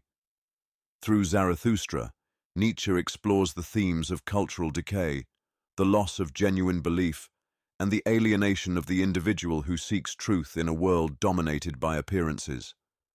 Zarathustra begins by recounting his journey into the future, where he is overwhelmed by a sense of horror and isolation. Upon returning to the present, he finds himself in the land of culture, but what he encounters is far from what he hoped for. Instead of a thriving, authentic culture, he finds a world where people are covered in 50 patches of paint, their true selves hidden behind layers of masks and superficial adornments. The colorful spectacle before him is both absurd and disheartening, as it reflects a society that has lost its substance and depth. The metaphor of the paint pots and the 50 mirrors symbolizes the artificiality of modern culture, where people are more concerned with appearances and the projection of a certain image than with genuine self-expression or truth. The people of the present day, according to Zarathustra, are a patchwork of past beliefs and customs, but these have been reduced to mere superficial gestures, devoid of their original meaning or significance. This creates a society of walking contradictions, where different eras and cultures clash within the same individuals, leading to confusion and a lack of coherent identity. Zarathustra's critique extends to the self-proclaimed realism of contemporary society. The people of the present day boast about their lack of faith and superstition, claiming to be entirely real. However, Zarathustra sees this as another form of superficiality, as these individuals are unable to truly believe in anything. Their reality is one of skepticism, doubt, and unproductiveness, and they are disconnected from the prophetic dreams and creative intuitions that once drove humanity to greatness. This lack of belief, according to Zarathustra, renders the people of the present day unreliable and unproductive. Without a guiding vision or a commitment to something greater than themselves, they are like half-open doors where gravediggers wait, symbolizing a society that is spiritually dead and ready to perish. Zarathustra finds their complacency and self-satisfaction laughable, yet he is also repulsed by the emptiness that lies beneath their confident exterior. Feeling alienated and out of place in this superficial world, Zarathustra longs for a homeland that he cannot find among the people of the present day. He is a stranger and a mockery in their eyes, disconnected from both his ancestral lands and the culture of the present. This sense of exile drives Zarathustra to look toward the future, to the children's land, a new, undiscovered world where he hopes to make amends for the failures of his generation. In this chapter, Nietzsche uses Zarathustra to voice his disillusionment with modern culture, which he sees as a shallow reflection of past beliefs, devoid of true creativity or conviction. The land of culture is a place where authenticity has been lost, and where the individual who seeks deeper meaning is left isolated and misunderstood. Yet, despite his critique, Zarathustra does not give in to despair. Instead, he looks forward to the future, hoping to find or create a new land where true culture and belief can once again flourish. This commentary encapsulates Nietzsche's broader critique of modernity and his call for a return to authentic values, creativity, and the pursuit of meaning. Zarathustra's longing for the children's land represents Nietzsche's hope for a future where humanity can overcome the superficiality of the present and realize its true potential. Chapter 37, Immaculate Perception. When the moon rose last evening, I imagined it to be carrying a sun, so broad and pregnant did it appear on the horizon. But it was deceptive in its pregnancy, and I would sooner believe in the man in the moon than in the woman. To be sure, he is not much of a man, that timid night reveller. He stalks over the rooftops with a guilty conscience, for he is covetous and jealous, this monk in the moon. He covets the earth and all the joys of lovers. No, I do not like him, that rooftop tomcat. I find all those who lurk around half-closed windows detestable. He stalks piously and silently on the starry carpets, but I do not like the soundless steps of humans on which spurs do not even jingle. Every honest step has a voice, but the cat sneaks silently. Behold, The moon approaches like a cat, stealthily and dishonestly. This parable I speak to you, sentimental dissemblers, you pure discerners. I call you covetous ones. You also love the earth and the earthly, I have understood that well. But there is shame in your love and a guilty conscience, much like the moon. Your spirit has been persuaded to despise the earthly, but not your bowels. Your bowels are the strongest within you. Now your spirit is ashamed to serve your bowels and takes crooked paths to avoid its own shame. I would find the highest meaning in life, your deceitful spirit says to itself, to gaze upon life without desire, unlike the dog with a hanging tongue. To be happy in contemplation, with a will devoid of grasping, and the greed of selfishness, to be cold and ashy grey all over, but with intoxicated moon-like eyes. That would be the dearest thing to me. Oh, you sentimental dissemblers, you covetous ones, your desires lack innocence, and now you slander desire because of it. Indeed, you do not love the earth, its joys and its beauty as creators, procreators or jubilators would. Where is innocence? It is where there is a will to procreate, and the purest will for me is one that seeks to create beyond itself. Where is beauty? It is where I must will with my entire will, where I love and perish, so that an image does not remain just an image. To love and to perish, these have been intertwined from eternity. Willing to love means being ready for death. That's what I say to you, you cowards. But now your emasculated gaze pretends to be contemplation, and you christen as beautiful that which can be examined by cowardly eyes. O you violators of noble names! Your curse, you immaculate ones, you pure discerners, shall be that you can never bring forth, even though you lie broad and teeming on the horizon. You fill your mouths with noble words, and are we to believe that your hearts overflow, you deceivers? My words are humble, contemptible, stammering words, yet I can still speak the truth to dissemblers. Even though they may be fish bones, shells, and prickly leaves, my words will tickle the noses of dissemblers. Bad air always surrounds you and your feasts. Your lascivious thoughts, your lies and secrets fill the air. Dare to believe in yourselves, in your innermost selves. Whoever does not believe in themselves is always a liar. You have hung a god's mask in front of you, you pure ones. Even Zarathustra was once fooled by your godlike exterior. He did not see the serpent's coil within. I once thought I saw a divine soul playing in your games, you pure discerners. I never dreamed of better arts than your arts.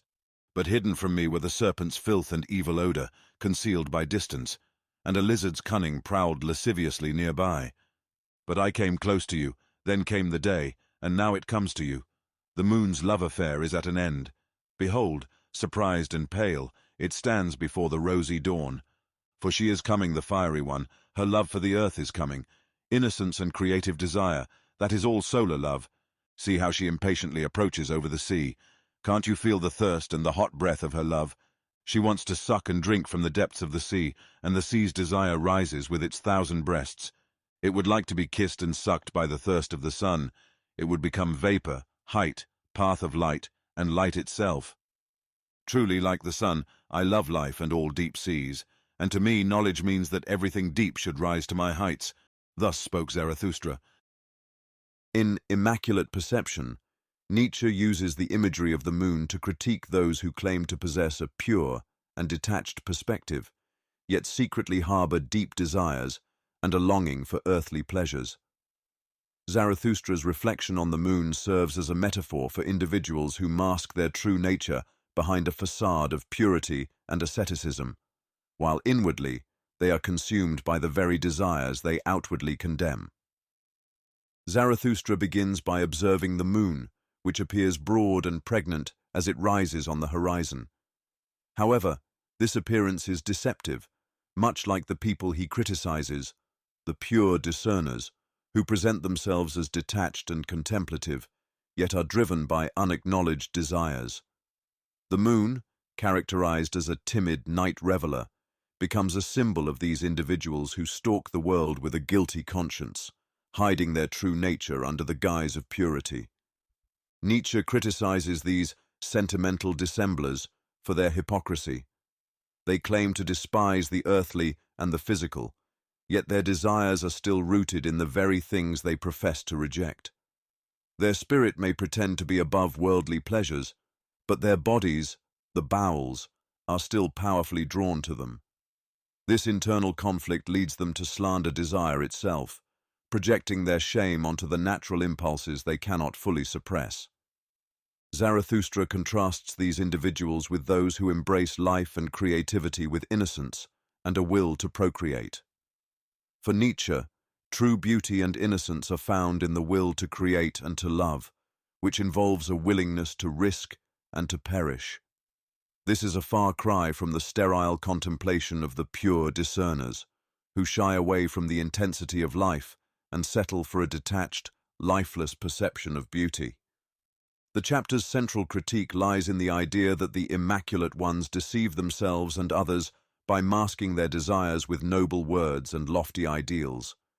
They may appear virtuous, but their avoidance of the earthly and their refusal to engage with the full spectrum of life make them incapable of true creation or meaningful action.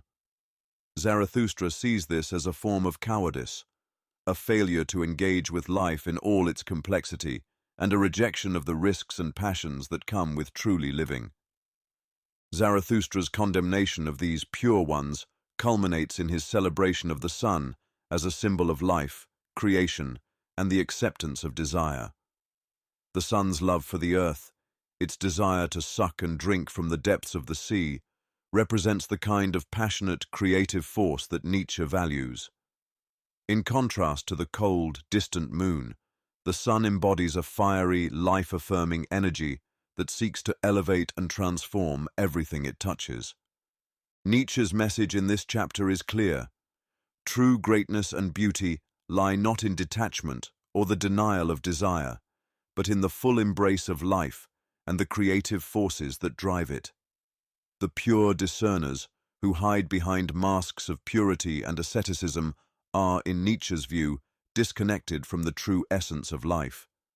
Their immaculate perception is a false ideal, one that ultimately leads to sterility and emptiness rather than the vibrant, creative existence that Nietzsche advocates. In the end, Zarathustra urges these individuals to cast aside their masks, to believe in themselves and their desires, and to embrace the creative, life-affirming forces within them. Only by doing so can they rise to the heights of true knowledge and beauty, where everything deep is brought into the light of the sun. This chapter is a call to reject the hollow ideals of asceticism and to pursue a life of passionate engagement with the world, where creation and destruction, love and death, are all embraced as essential aspects of existence. Chapter 38. Scholars. When I was asleep, a sheep came and nibbled at the ivy wreath on my head. It ate and proclaimed, "Zarathustra is no longer a scholar." This revelation was delivered to me by a child. I enjoy lying here where children play, beside the ruined wall, among thistles and red poppies. I am still a scholar to the children, and even to the thistles and red poppies. They are innocent, even in their mischief. But to the sheep, I am no longer a scholar, and so be it. Blessings upon my fate. The truth is, I have left the company of scholars, and I have firmly shut the door behind me. My soul sat hungry for too long at their table. I have not acquired their skill in investigation, akin to cracking nuts. I cherish freedom and the fresh air over fertile soil. I would rather sleep on ox skins than on their honors and dignities. I burn with the heat of my own thoughts, often suffocating. I must escape to the open air, away from dusty rooms. They sit cool in the shade, always spectators, avoiding the sun's heat on the steps. They are like those who stand in the street and watch passers-by. They wait and gaze at thoughts conceived by others. If one were to approach them, they raise a dust like flour sacks, unintentionally. Who would guess that their dust comes from grains and the golden delight of summer fields? When they claim wisdom, their petty sayings and truths chill me. In their wisdom, there is often an odor as if from a swamp. I have even heard the croak of frogs in it. They are clever, with dexterous fingers. What does my simplicity amount to in comparison to their complexity? Their fingers are adept at threading, knitting, and weaving, the weavers of the spirit. They are like well-tuned clocks, just remember to wind them up properly. They indicate the hour without fail, and make a modest noise in the process. They work like millstones and pestles, feed them seed corn, and they know how to grind it finely, turning it into white dust.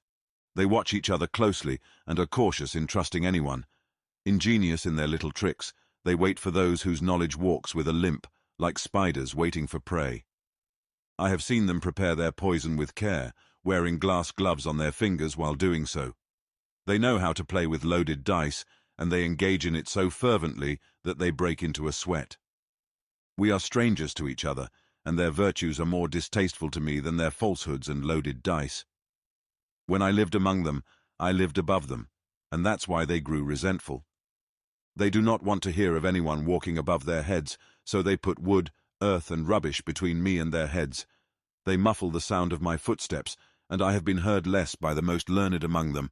They have placed all of mankind's faults and weaknesses between themselves and me, like a false ceiling in their homes. But I continue to walk with my thoughts above their heads. Even if I tread upon my own errors, I remain above them and their heads. For men are not equal, justice proclaims it. What I desire they may not desire. Thus spoke Zarathustra.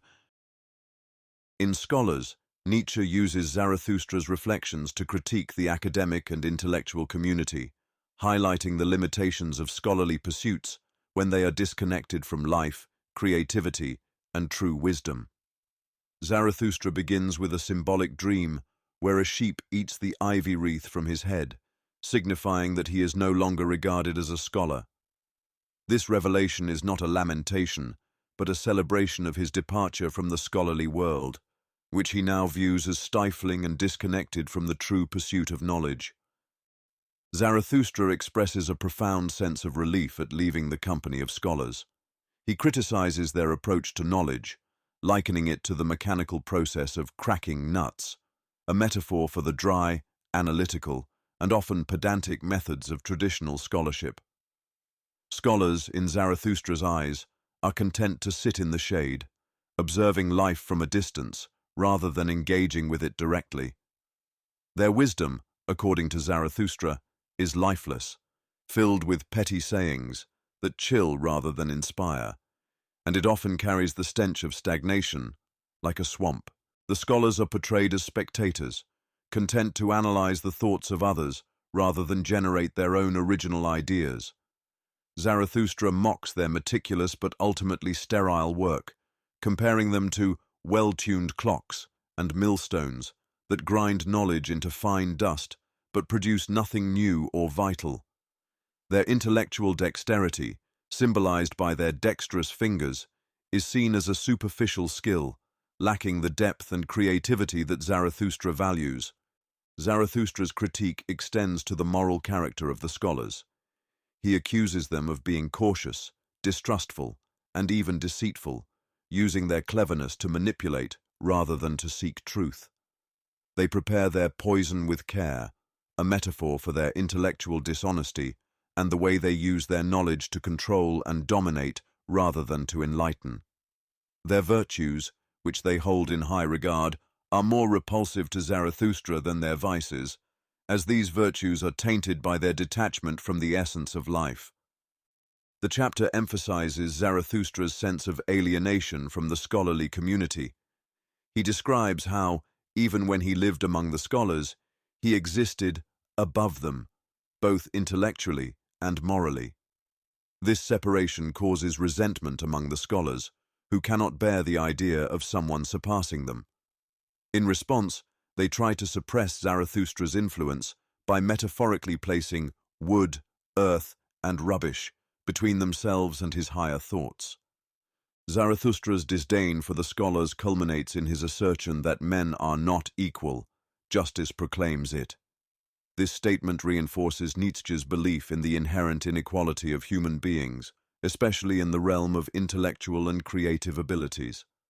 Zarathustra's desires and aspirations are beyond the comprehension of the scholars, who are limited by their narrow, conventional understanding of knowledge and truth.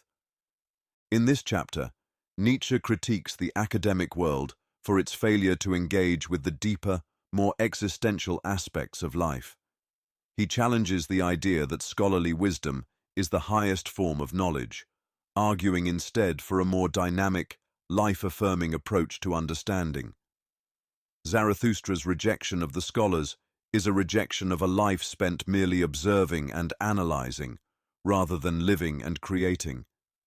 It is a call to rise above the limitations of conventional wisdom and to pursue a path of true intellectual and spiritual freedom. Chapter 39, Poets.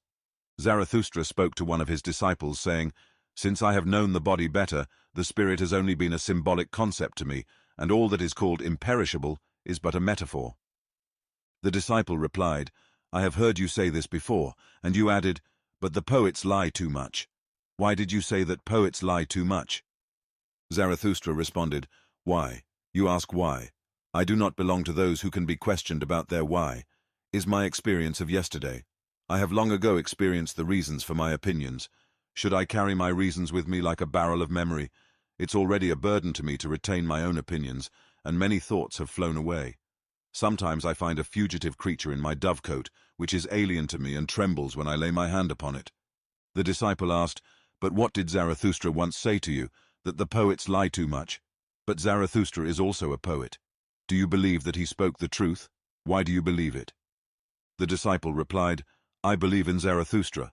But Zarathustra shook his head and smiled, saying, "Belief does not sanctify me, least of all belief in myself." He continued, "But let's assume that someone said seriously that poets lie too much, and he was right. We do lie too much. We also know too little and are poor learners, so we are compelled to lie. Why do poets adulterate their wine? Many a poisonous concoction has been brewed in our cellars, many an indescribable thing has been concocted. Because we know little, we are pleased with the simple-minded, especially when they are young women." Zarathustra added, "We desire even those things that old women whisper to each other in the evening. We call this the eternally feminine in us. We believe that there is a special secret source of knowledge that flows only for those who are receptive, as if there is a hidden access to knowledge that chokes for those who learn too much. So we believe in the people and their wisdom." He continued, "All poets believe that anyone who listens attentively, while lying in the grass or on lonely slopes, learns something about the things between heaven and earth. And if tender emotions arise, poets think that nature herself is in love with them, whispering secrets and amorous flatteries into their ears. They take pride in this above all mortals." Zarathustra explained, "There are so many things between heaven and earth that only poets have dreamed of, especially above the heavens. All gods are poetical symbolizations, poetical sophistications. We are always drawn upwards, to the realm of the clouds, where we place our colorful puppets, calling them gods and supermen. Are they not light enough for those thrones, all these gods and supermen? Ah, how tired I am of all that is claimed to be real, but is insufficient. Ah, how tired I am of the poets." When Zarathustra finished speaking, the disciple was displeased but remained silent. Zarathustra too fell into silence, gazing inwardly as if into the distant future. Finally he sighed and spoke again. "I belong to today and yesterday," he said, "but something in me is of tomorrow, the day after tomorrow, and the hereafter. I have grown weary of the poets, both old and new. They are superficial and shallow waters to me. They have not thought deeply enough. Their feelings do not reach the depths." Zarathustra expressed his discontent. Some sensation of voluptuousness and some sensation of tedium is the most profound contemplation they have achieved. Their harps jingle-jangle like ghost breaths and ghost whispers. What do they know of the fervor of tones? They are not pure enough for me. They muddy their water to make it seem deep. He continued, "They try to reconcile and mediate, but to me they are mixers and impure. I have cast my net into their sea, hoping to catch good fish, but I have only pulled up the heads of ancient gods. The sea has given a stone to the hungry one. Perhaps they themselves come from the sea." Zarathustra reflected, "Certainly I have found pearls in them, making them more like hard mollusks. Instead of a soul, I have often found salt slime. They have learned vanity from the sea, for is not the sea the peacock of all peacocks? It spreads its tail before even the ugliest buffalo, but the buffalo looks disdainfully at it, drawing closer to the sand, closer to the thicket, and closest to the swamp. What is beauty, sea, and peacock splendor to the buffalo? This is the parable I speak to the poets." He concluded, "Indeed, their spirit is the peacock of all peacocks, a sea of vanity. Seekers are looking for the spirit of the poet, even if they are buffaloes. But I have grown weary of this spirit. I see the time coming when it will grow weary of itself. I have seen poets change, turning their gaze inward." Thus spoke Zarathustra.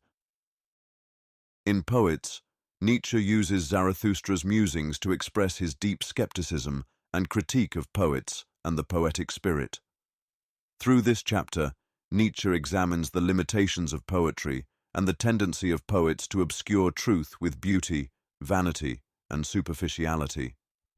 Zarathustra's reflections reveal his disillusionment with the poetic imagination, which he perceives as inadequate in confronting the deeper, more profound aspects of existence. Zarathustra begins by acknowledging that his understanding of the spirit has evolved. He now sees the concept of the spirit as merely symbolic, a metaphor that conceals more than it reveals. This shift in perspective leads him to question the value of poetry, which he accuses of being filled with lies. When his disciple presses him on why he believes poets lie, Zarathustra responds with frustration, indicating that the reasons for his views are rooted in a long history of experience and thought, not something easily explained or defended. Zarathustra critiques poets for their tendency to adulterate their wine, meaning they dilute or corrupt the truth in their work. He argues that poets are often pleased with simplicity and superficiality, particularly when it comes from those who are naive or unlearned. This criticism reflects Nietzsche's belief that poetry, while often beautiful, can lack the rigor and depth required to truly understand and convey the complexities of life. Nietzsche's Zarathustra also challenges the notion that poets have access to a special kind of wisdom. He dismisses the romantic idea that nature whispers secrets to the poet, revealing truths inaccessible to others. Instead, he views this belief as a form of vanity, a self-deception that elevates the poet above others without justification. This critique aligns with Nietzsche's broader suspicion of any claims to exclusive or transcendent knowledge, which he often saw as delusions that hinder genuine understanding. Zarathustra's weariness with poets extends to their preoccupation with the divine and the supernatural. He sees the gods and supermen of poetry as colorful puppets created by the poetic imagination, mere figments that do not satisfy his desire for what is real and substantial. Nietzsche's disillusionment with these poetical symbolizations reflects his broader rejection of metaphysical constructs that distract from the reality of human experience. The chapter also touches on Nietzsche's disdain for the superficiality of poetic expression. Zarathustra criticizes poets for being superficial and shallow, accusing them of muddying their thoughts to give the appearance of depth. This critique underscores Nietzsche's belief that true depth of thought and feeling requires clarity, rigor, and a willingness to confront uncomfortable truths. Zarathustra's parable of the sea and the buffalo further illustrates his critique. The sea, with its peacock-like display, represents the vanity and superficial beauty of the poetic spirit, which is ultimately dismissed by the buffalo, a symbol of groundedness and pragmatism. This parable suggests that the beauty and splendor of poetry are meaningless when confronted with the harsh realities of life, a theme that resonates with Nietzsche's emphasis on embracing the realities of existence rather than escaping into illusion. In conclusion, Zarathustra's reflections in Poets reveal Nietzsche's complex relationship with poetry. While acknowledging its beauty, he ultimately finds it lacking in the depth and honesty required to engage with the profound truths of life. Nietzsche critiques the poetic spirit for its tendency toward vanity, superficiality, and self-deception, urging instead a more rigorous, honest approach to understanding and expressing the human experience. Through Zarathustra, Nietzsche challenges us to look beyond the seductive allure of poetry and to seek a deeper, more authentic engagement with the world. Chapter 40. Great Events. In the sea, not far from Zarathustra's Happy Isles, there is an island with a constant smoky volcano. The locals, especially the elderly women, believe that this island acts as a barrier guarding the entrance to the underworld. They claim that the volcano itself is the narrow path leading downward to this gateway. During Zarathustra's stay on the Happy Isles, a ship anchored near the island with the smoking mountain. The crew went ashore to hunt rabbits. Around noon, as the captain and his crew gathered, they suddenly saw a man approaching them through the air. A voice proclaimed, "It is time. It is the highest time." As the figure came closest to them, though it passed quickly like a shadow in the direction of the volcano, They were astonished to recognize that it was Zarathustra. All of them, except the captain who hadn't seen him before, had seen Zarathustra and held great reverence and love for him. The old helmsman exclaimed, "Look, Zarathustra is going to hell." Around the same time the sailors landed on the Fire Isle, rumors spread that Zarathustra had disappeared. When his friends were asked about it, they mentioned that he had boarded a ship in the night without revealing his destination. This caused unease among people. After 3 days, the story of the ship's crew added to their anxiety, and many believed that the devil had taken Zarathustra.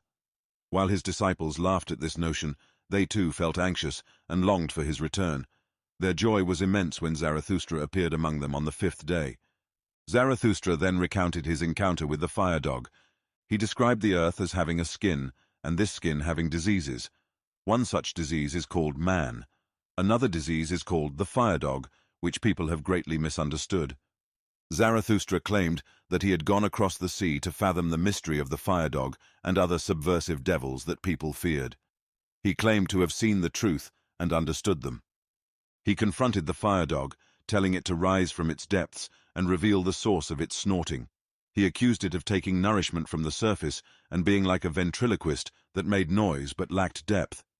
Zarathustra declared that the most significant events were not the noisiest, but the quietest ones.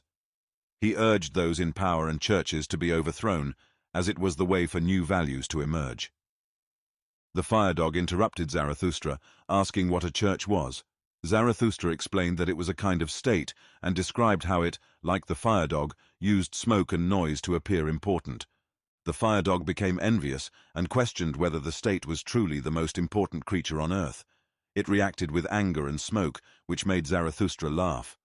Zarathustra then spoke of another fire dog that extracted gold from the heart of the earth. He emphasized the value of laughter and how this fire dog found joy in life. When the fire dog heard this, it could no longer bear to listen and retreated into its cave. Zarathustra wondered about the meaning of the ghostly figure's cry. "It is time. It is the highest time." He questioned whether he was a ghost himself and pondered the significance of the highest time. Thus spoke Zarathustra. In great events, Nietzsche weaves a rich tapestry of symbolism, myth, and critique, exploring themes of power, illusion, and the emergence of new values. This chapter reflects Zarathustra's journey to confront the metaphorical fire dog, a symbol of destructive forces in society, and his realization that true greatness lies not in noise and spectacle, but in quiet, profound transformation. The chapter begins with the mysterious disappearance of Zarathustra, which stirs anxiety and rumors among his followers and the local populace. The imagery of the smoking volcano, believed by locals to be a gateway to the underworld, sets the stage for Zarathustra's confrontation with the fire dog, a creature that represents the tumultuous and deceptive forces that shape human society. The fire dog's proximity to the underworld suggests a connection to the darker aspects of human existence, particularly those forces that thrive on fear, superstition, and the allure of power. Zarathustra's encounter with the fire dog serves as a critique of these forces. He perceives the fire dog as a creature that, like many institutions and ideologies, makes a lot of noise but lacks true depth and substance.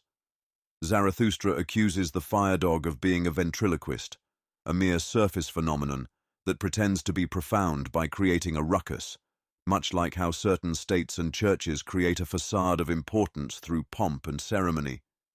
Nietzsche uses the fire dog to symbolize the way power structures, whether political or religious, often rely on spectacle and fear to maintain control, rather than fostering genuine value or meaning.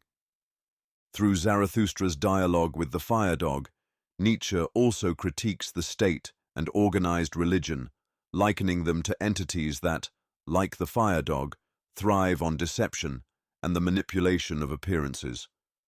Zarathustra mocks these institutions for their envy and insecurity, as they rely on smoke and noise to assert their dominance, rather than on any true or inherent greatness. The fire dog's envy and anger at being compared to the state highlight its fundamental weakness, a need to be seen as the most important force on earth, despite its lack of real substance. Zarathustra's interaction with another fire dog, one that extracts gold from the earth, introduces a contrast between destructive forces and those that find joy and value in life.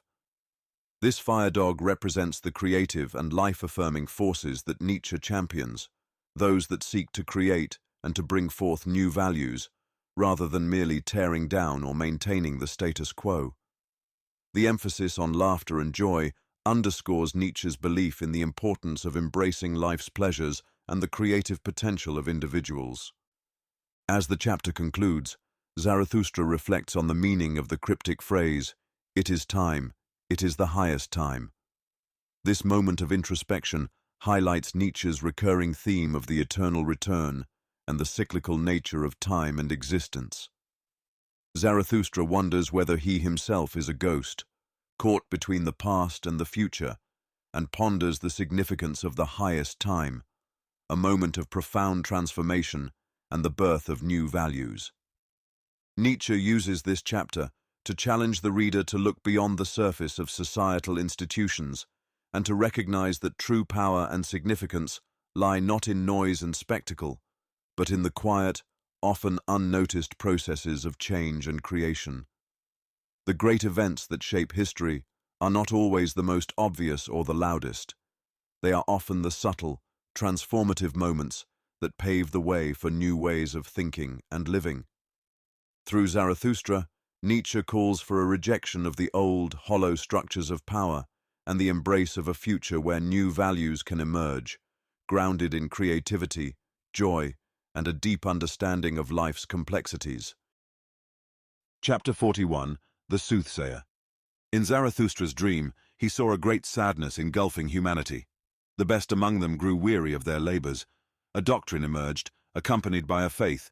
All is empty, all is alike, all has been. These words echoed from every hill, repeating the sentiment that everything was meaningless and repetitive. Despite their harvest, their fruits turned rotten and brown. People questioned what had fallen from the evil moon the night before. Their efforts seemed in vain as their wine turned to poison, their fields and hearts were singed by the evil eye, and they all became arid. Even fire seemed weary. All the fountains dried up, the sea receded, and the ground seemed ready to swallow everything, yet it couldn't. People lamented that there was no longer a sea in which they could drown. Even death seemed too weary, and they chose to stay awake and live among the graves. Zarathustra heard a soothsayer speak of this and was deeply affected. He wandered about with a heavy heart, resembling those the soothsayer had described. He told his disciples that a long twilight was approaching, and he wondered how to keep his light alive through it, to shine in remote worlds and nights. For 3 days, Zarathustra neither ate nor drank, lost his speech, and fell into a deep sleep. His disciples waited anxiously for him to awaken and speak again, and this is what Zarathustra recounted upon waking. He had renounced all of life and became a night watchman and guardian of graves. He guarded coffins in a mountain fortress of death, where vanquished life gazed at him from glass coffins. He breathed the odor of dust-covered eternities and felt sultry and dust-covered within. He described the brightness of midnight, the loneliness that accompanied it, and the oppressive silence, like the death rattle of a friend. He carried the rustiest keys and knew how to open creaking gates. 3 thunderous peals came to the gate, and Zarathustra went to see. He cried out, asking who was carrying their ashes to the mountain. The wind tore open the gate, and a black coffin was thrown toward him. The coffin burst, and 1,000 caricatures of life, children, angels, owls, fools and butterflies laughed and mocked him. He cried out in fear, awakening from the dream. Zarathustra's disciple interpreted the dream, saying that Zarathustra himself embodied the wind that burst open the gates of death. He was the coffin containing the multifaceted aspects of life. His laughter would frighten and overpower those who guarded the graves. Even in the long twilight of life, Zarathustra's light would continue to shine, bringing laughter to sepulchres. When Zarathustra awoke, he recognized the truth in his disciples' interpretation. He sat up, and his disciples urged him to leave his sadness and return to them. After a moment of contemplation, Zarathustra agreed, suggesting they have a good meal to make amends for bad dreams. He also intended to share the feast with the soothsayer, indicating that he would show the soothsayer a sea in which he could drown himself. Zarathustra then gazed at the dream interpreter and shook his head, as if finally grasping the significance of his own dream. In The Soothsayer, Nietzsche presents a dark vision of despair and meaninglessness that threatens to engulf humanity. Through Zarathustra's dream, Nietzsche explores the themes of existential dread, the cyclical nature of life, and the potential for renewal even in the face of overwhelming nihilism. Zarathustra's dream begins with a vision of a world where the best among humanity grow weary and despondent. A pervasive doctrine of emptiness and futility takes hold, encapsulated in the phrase, "All is empty, all is alike, all has been."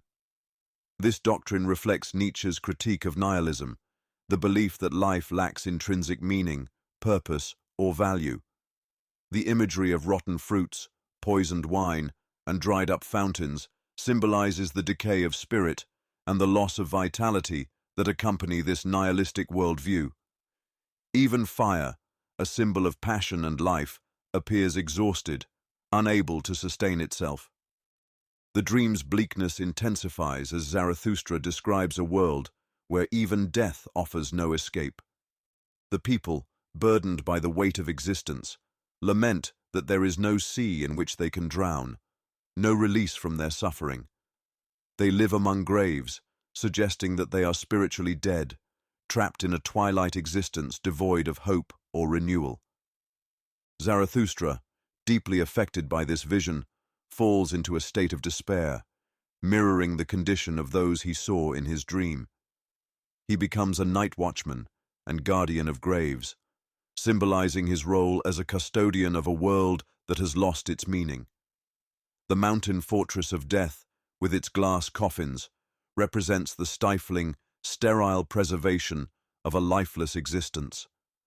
The rusted keys and creaking gates reflect the oppressive, decaying nature of this world, where life is entombed in a perpetual state of inertia.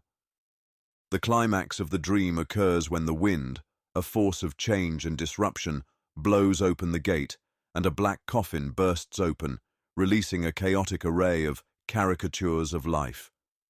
These figures, children, angels, owls, fools, and butterflies, symbolize the multifaceted, often absurd aspects of existence that have been suppressed by the nihilistic worldview. Their laughter is both mocking and liberating, representing the potential for life to break free from the constraints of despair. Zarathustra's disciple interprets the dream, recognizing that Zarathustra himself embodies the wind that disrupts the dead, stagnant world. His laughter, a symbol of life and vitality, has the power to overcome the forces of death and despair, even in the long twilight that threatens to engulf the world. This interpretation reflects Nietzsche's belief in the transformative power of life-affirming values, even in the face of nihilism. Upon awakening, Zarathustra acknowledges the truth of his disciple's interpretation and decides to leave behind his sadness. This decision marks a turning point, as Zarathustra chooses to re-engage with life and reject the nihilistic despair that his dream had embodied. His suggestion to share a feast with the soothsayer, and even to show him a sea in which he could drown, can be seen as a symbolic act of reclaiming life and meaning in the face of death and emptiness. Nietzsche's message in this chapter is ultimately one of hope and renewal. While the vision of nihilism is powerful and daunting, it is not insurmountable. Through Zarathustra, Nietzsche suggests that the answer to nihilism lies in the affirmation of life, in the recognition of its inherent complexity, absurdity, and beauty. Zarathustra's return to his disciples, and his intention to confront the soothsayer with the reality of life's vitality, underscores the possibility of overcoming despair through the creative and transformative power of the human spirit. In The Soothsayer, Nietzsche challenges us to confront the darkest aspects of existence, but also to recognize that within this darkness lies the potential for renewal and the reawakening of life's deepest truths. Chapter 42. Redemption. As Zarathustra walked over the great bridge one day, he was surrounded by cripples and beggars. Among them, a hunchback addressed him, saying, "Behold, Zarathustra, Even the people are learning from you and gaining faith in your teachings.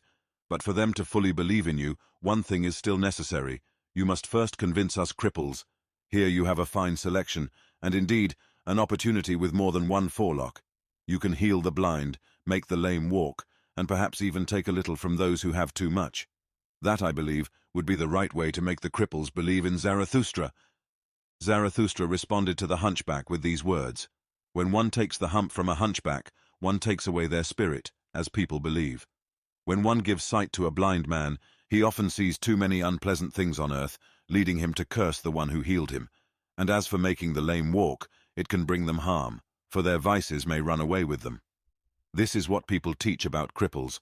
But why shouldn't Zarathustra also learn from the people, just as they learn from him? Zarathustra then expressed that, among men, he had witnessed far worse conditions than physical disabilities. He had seen men who lacked everything, except that they had too much of one thing, men who were nothing more than a gigantic eye, mouth, belly, or something else oversized. He called them reversed cripples.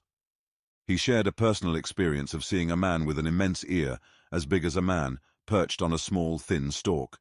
This genius had a small, envious countenance beneath the ear, and a bloated sollet dangled at the stalk. Zarathustra doubted that such individuals were truly great men. Instead, he believed they were reversed cripples, having too little of everything and too much of one thing. After addressing the hunchback and those who spoke through him, Zarathustra turned to his disciples with deep dejection. He lamented that he walked among men as if among fragmented and scattered human beings, as if on a battlefield or butcher's ground. He found men broken and scattered, but no complete individuals. Zarathustra's most unbearable trouble was the state of humanity in the present and the past. He found fragments, limbs, and fearful events, but no whole men. It was his ability to foresee the future that allowed him to continue living. He considered himself a seer, a creator, and a bridge to the future, even though he felt like a cripple on that bridge. He addressed his disciples, acknowledging that they too had questioned his role.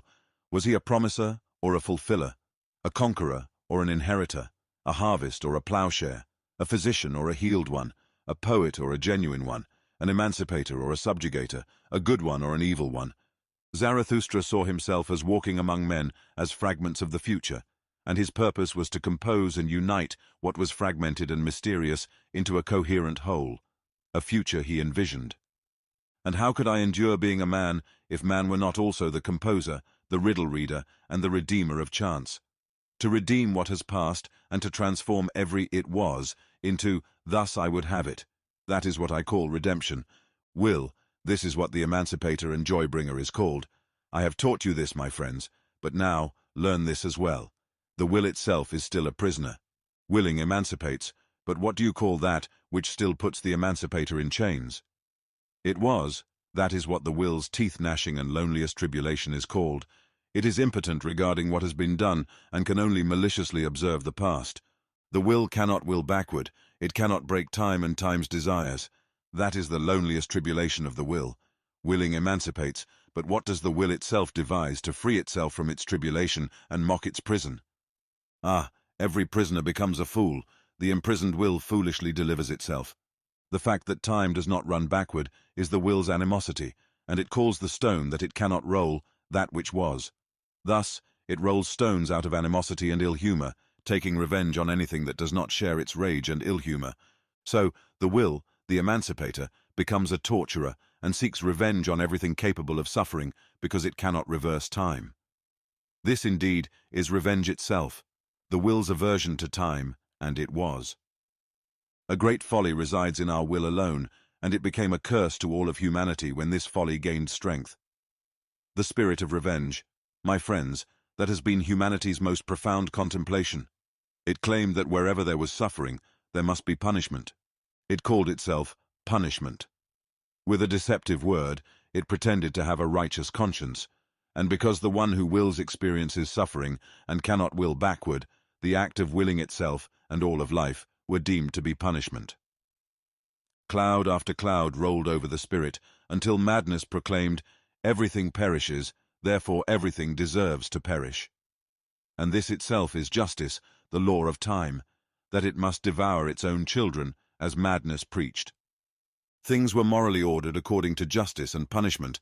Oh, where could there be deliverance from the flow of things and from the existence of punishment? Thus, madness preached. Can there be deliverance when there is eternal justice? Alas, the stone it was is unrollable. Thus, all punishments must also be eternal. Thus, madness preached. No deed can be annihilated. How could it be undone by punishment? This is what is eternal in the existence of punishment. That existence must also be eternally recurring deed and guilt. Zarathustra is discussing the concept of the will and its role in creation and change. He begins by mentioning the idea that the will might ultimately deliver itself, and willing would become non-willing. This idea, he notes, is a fabulous song of madness, and something he led his followers away from when he taught them that the will is a creator. Zarathustra emphasizes that everything that was in the past is fragmented, a riddle, and subject to chance, until the creative will says, "But thus would I have it," or "Thus do I will it." He questions whether the will has ever spoken in this way, and whether it has become its own deliverer, bringing joy. Has it unlearned revenge and hostility? Has it learned to reconcile with time and seek something higher than mere reconciliation? As Zarathustra continues to speak, he suddenly pauses and appears alarmed, looking at his disciples as if trying to read their thoughts. However, he quickly laughs and comments on the difficulty of living among people because silence is challenging, especially for someone who tends to speak a lot. The hunchback, who had been covering his face during the conversation, asked why Zarathustra spoke differently to his disciples than he did to himself. Zarathustra responded by saying that it's not surprising and that one can adapt their speech to match the characteristics of the audience. He might speak in a hunchbacked way to a hunchback, implying that he tailored his communication to the listener's understanding. In Redemption, Nietzsche explores profound themes of suffering, the nature of the will, and the human struggle with time and the past. Zarathustra's interaction with the hunchback and his subsequent reflections delve into the limitations of human will, the inescapable nature of what was, and the existential pain of not being able to change the past. Zarathustra's disciple interprets the dream, recognizing that Zarathustra himself embodies the wind that disrupts the dead, stagnant world. His laughter, a symbol of life and vitality, has the power to overcome the forces of death and despair, even in the long twilight that threatens to engulf the world. This interpretation reflects Nietzsche's belief in the transformative power of life-affirming values, even in the face of nihilism. Upon awakening, Zarathustra acknowledges the truth of his disciples' interpretation and decides to leave behind his sadness. This decision marks a turning point, as Zarathustra chooses to re-engage with life and reject the nihilistic despair that his dream had embodied. His suggestion to share a feast with the soothsayer, and even to show him a sea in which he could drown, can be seen as a symbolic act of reclaiming life and meaning in the face of death and emptiness. Zarathustra's lament that he walks among fragmented men on a battlefield of broken human beings underscores his sense of disillusionment with the current state of humanity. He sees people as incomplete, mere parts of what they could be, and this fragmentation causes him deep sorrow. His role, as he sees it, is to be a composer of these fragments, a redeemer who can bring unity and purpose to these scattered pieces of humanity. The heart of the chapter lies in Zarathustra's meditation on the concept of redemption. He identifies the will as an emancipator, a force that seeks to shape the future. However, the will is also a prisoner because it cannot change the past. It cannot will backward. This inability to alter what was is described as the will's loneliest tribulation, leading to a sense of powerlessness and frustration that Nietzsche identifies as the root of humanity's deepest suffering. Zarathustra speaks of the spirit of revenge as the most profound contemplation of humanity. The idea that suffering must be punished and that time devours its children, leading to an eternal recurrence of guilt and punishment, reflects a view of existence where the past eternally haunts the present. Nietzsche, through Zarathustra, critiques this mindset, viewing it as a kind of madness that traps people in a cycle of resentment and despair. The notion of redemption in this context is tied to overcoming this spirit of revenge. Zarathustra suggests that true redemption comes when the will learns to affirm what was and transforms it into, "Thus I would have it," an acceptance and even a celebration of the past, integrated into a creative vision for the future. This is Nietzsche's concept of the eternal return, where one must learn to embrace the entirety of existence, including its most painful aspects, as necessary and even desirable. The dialogue between Zarathustra and his disciples at the end of the chapter brings attention to the duality in Zarathustra's teachings. The hunchback's question about why Zarathustra speaks differently to his disciples than to himself hints at the complexity of Zarathustra's philosophy. Zarathustra acknowledges that communication must be adapted to the audience's capacity for understanding, suggesting that his teachings are layered, with deeper meanings that may not always be immediately accessible. In conclusion, Redemption is a chapter that delves into the existential struggle with time, the limits of the human will, and the challenge of overcoming resentment. Nietzsche, through Zarathustra, calls for a transformative approach to life where one seeks not to change the past, but to affirm it as part of the creative process of becoming. The chapter underscores Nietzsche's belief in the necessity of embracing all aspects of existence, even those that seem painful or regrettable, as essential to the creation of a meaningful life. Chapter 43. Courageous Caution. It's not the ascent, but the descent that is frightening. The declivity where the gaze shoots downwards and the hand grasps upwards. There, the heart becomes dizzy due to its double will. Ah, friends, can you also guess my heart's double will? This is my slope and my danger. My gaze aims toward the summit, while my hand longs to grasp and lean towards the abyss. My will clings to humanity. I bind myself to humanity with chains because I am drawn upwards toward the Superman. Thus, my other will leads me. And that's why I live blindly among people, as if I don't know them, so that my hand doesn't entirely lose its belief in firmness. I don't know you people. This gloom and consolation often surround me. I sit at the gateway for every scoundrel and ask, who wants to deceive me? This is my first manly wisdom, to allow myself to be deceived so that I don't guard against deceivers. Ah, if I were guarded against humanity, how easily I would be pulled upwards and away. This is the providence of my fate, to be without foresight. And he who doesn't want to languish among people must learn to drink from all glasses. He who wants to remain pure among people must know how to wash himself even with dirty water. And I often speak to myself for consolation. Courage, cheer up, old heart. Misfortune hasn't befallen you. Consider it as your happiness. This, however, is my other manly wisdom. I am more patient with the vain than with the proud. Isn't wounded vanity the mother of all tragedies? But where pride is wounded, something better than pride can grow. Life must be fair to behold, its game must be well played, and for that purpose it needs good actors. I have found good actors among the vain. They play and wish people to admire them. All their spirit is in this wish. They represent and invent themselves. In their presence, I enjoy looking at life. It cures my melancholy. Therefore, I'm patient with the vain. They are the healers of my melancholy, keeping me attached to humanity like a drama. And who can fathom the full depth of the modesty of the vain man? I'm sympathetic to him because of his modesty. He learns to believe in himself from you. He feeds on your glances and craves praise from your hands. He even believes your lies when you speak kindly of him, because deep down, his heart sighs, "What am I?" And if true virtue is being unaware of oneself, then the vain man is unaware of his modesty. This is my third manly wisdom. I'm not repelled by wickedness due to your timidity.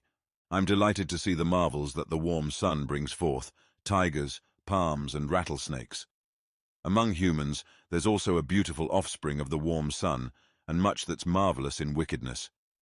In truth, human wickedness has not lived up to its reputation in my eyes. I've often asked in amazement, why do you still rattle, you rattlesnakes? There is still a future for evil, and the warmest south is still undiscovered by humanity. Many things that are now called the worst wickedness are only 12 feet wide and last for 3 months. But someday, even greater dragons will emerge into the world. To ensure that the Superman has a worthy dragon, much warm sun still needs to shine on moist virgin forests. Your wildcats must evolve into tigers, and your poison toads into crocodiles. For the good hunter to have a good hunt, greater dragons must come into the world. Verily, you good and just ones, your fear of what has been called the devil is laughable to me. You are so averse to greatness that the Superman would be terrifying in his goodness to you. You wise and knowledgeable ones would flee from the solar glow of the wisdom in which the Superman joyfully bathes his nakedness. You highest men I've encountered. This is my doubt about you, and my secret laughter. I suspect you would call my Superman a devil. I grew tired of those highest and best ones. I longed to ascend, rise, and depart toward the Superman from their height. A horror came over me when I saw those best ones naked. That's when wings grew for me, to soar into distant futures. Into more distant futures, into more southern lands than any artist ever dreamed of, to places where gods are ashamed to wear clothes. But I want to see you disguised, you neighbors and fellowmen, well-dressed, vain and respectable as the good and just, and I will disguise myself among you to mistake you and myself. That is my final manly wisdom. Thus spoke Zarathustra. In Courageous Caution, Nietzsche explores the tension between aspiration and attachment, between the drive toward greatness and the grounding forces that tie individuals to humanity. Zarathustra reflects on his own inner conflict, the double will that pulls him both upward toward the ideal of the Superman and downward, binding him to the ordinary world of humanity. Zarathustra begins by describing the fear, not of ascent, but of descent, which he portrays as a more perilous journey. The declivity, where the gaze shoots downwards and the hand grasps upwards, symbolizes the struggle between the aspiration to transcend human limitations and the inevitable pull of human nature. This duality is at the heart of Zarathustra's conflict. His desire to rise toward the Superman, an ideal of human potential and greatness, while simultaneously being anchored by his connections to the flawed, imperfect world of people. Zarathustra admits that he remains bound to humanity, not because he doesn't know them, but because he chooses to live blindly among them. He intentionally allows himself to be deceived by others, a strategy that prevents him from becoming too detached, too estranged from the very people he wishes to surpass. This is one of his manly wisdoms, the understanding that in order to grow and ascend, he must remain grounded in some way, even if it means willfully embracing the imperfections and deceptions of the human condition. The chapter touches on Zarathustra's views of vanity and pride.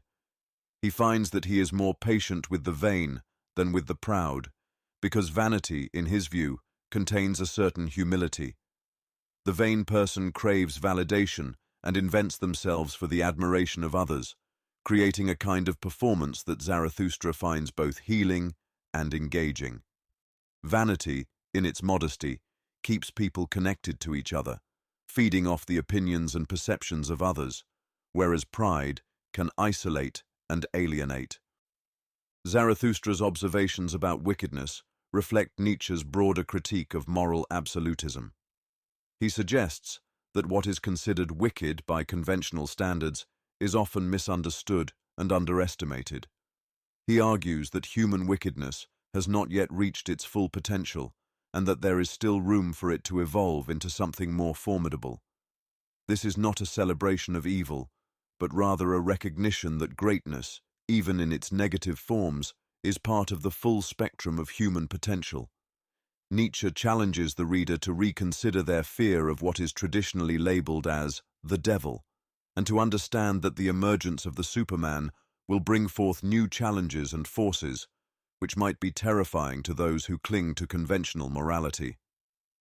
Zarathustra's final manly wisdom is the recognition that he must sometimes disguise himself, blending in with the good and just of society to better understand and interact with them. This is a tactical move, allowing him to navigate the world without fully revealing his true nature or intentions. It also reflects his acknowledgement of the complexity of life, where appearances often mask deeper truths. Ultimately, Courageous Caution is a meditation on the balancing act between striving for greatness and remaining connected to the world. Nietzsche, through Zarathustra, suggests that one must navigate this tension with both caution and courage, embracing the complexities and contradictions of life without losing sight of the higher aspirations that drive personal growth and transformation. The chapter underscores Nietzsche's belief in the importance of maintaining a connection to humanity, even while striving to transcend its limitations, and the wisdom required to do so without losing one's way. Chapter 44. The Quietest Hour. What has happened to me, my friends? You see me troubled, driven forth, unwillingly obedient, ready to go, alas, to go away from you. Yes, once more must Zarathustra retire to his solitude, but unjoyously this time does the bear go back to his cave. What has happened to me? Who ordered this? Ah, my angry mistress wishes it so. She spoke to me. Have I ever named her after you? Yesterday, towards evening, there spoke unto me my stillest hour. That is the name of my terrible mistress. And this is how it happened. For everything I must tell you, your heart may not harden against the suddenly departing one. Do you know the terror of him who fell asleep? To the very toes he is terrified, because the ground gives way under him, and the dream begins. This is what I say to you in parable. Yesterday, at the stillest hour, the ground gave way under me. The dream began. The hour hand moved on, and the timepiece of my life drew breath. Never did I hear such stillness around me, so that my heart was terrified. Then was there spoken to me without voice. You know it, Zarathustra. And I cried in terror at this whispering, and the blood left my face. But I was silent. Then was there once more spoken unto me without voice. You know it, Zarathustra, but you do not speak it. And at last I answered, like one defiant, Yes, I know it, but I will not speak it. Then was there again spoken unto me without voice. You will not, Zarathustra. Is this true? Conceal yourself, not behind your defiance. And I wept and trembled like a child and said, Ah, I would indeed, but how can I do it? Exempt me only from this. It is beyond my power. Then was there again spoken unto me without voice. What matters about yourself, Zarathustra? Speak your word, and succumb. And I answered, Ah, is it my word? Who am I? I await the worthier one. I am not worthy even to succumb to it. Then was there again spoken unto me without voice. What matters about yourself? You are not yet humble enough for me. Humility has the hardest skin. And I answered, What has not the skin of my humility endured? At the foot of my height do I dwell. How high are my summits? No one has told me yet, but well, I know my valleys. Then was there again spoken unto me without voice. O Zarathustra, he who has to remove mountains, also valleys and plains. To which I replied, As of now, my word has not moved mountains, nor has what I have spoken reached man. Yes, I did travel among men, but I have not yet reached them. Then, once more, I heard someone say inaudibly, What do you know of this? During the quietest hours of the night, dew falls on the grass. And I answered, They mocked me when I found and walked in my own path, and certainly did my feet then tremble, and thus did they speak unto me, Thou forgot the path before, did you also forget how to walk? Then I heard it said to me once more, voiceless, What matters about their mockery? You are one who has unlearned to obey. Now you shall command.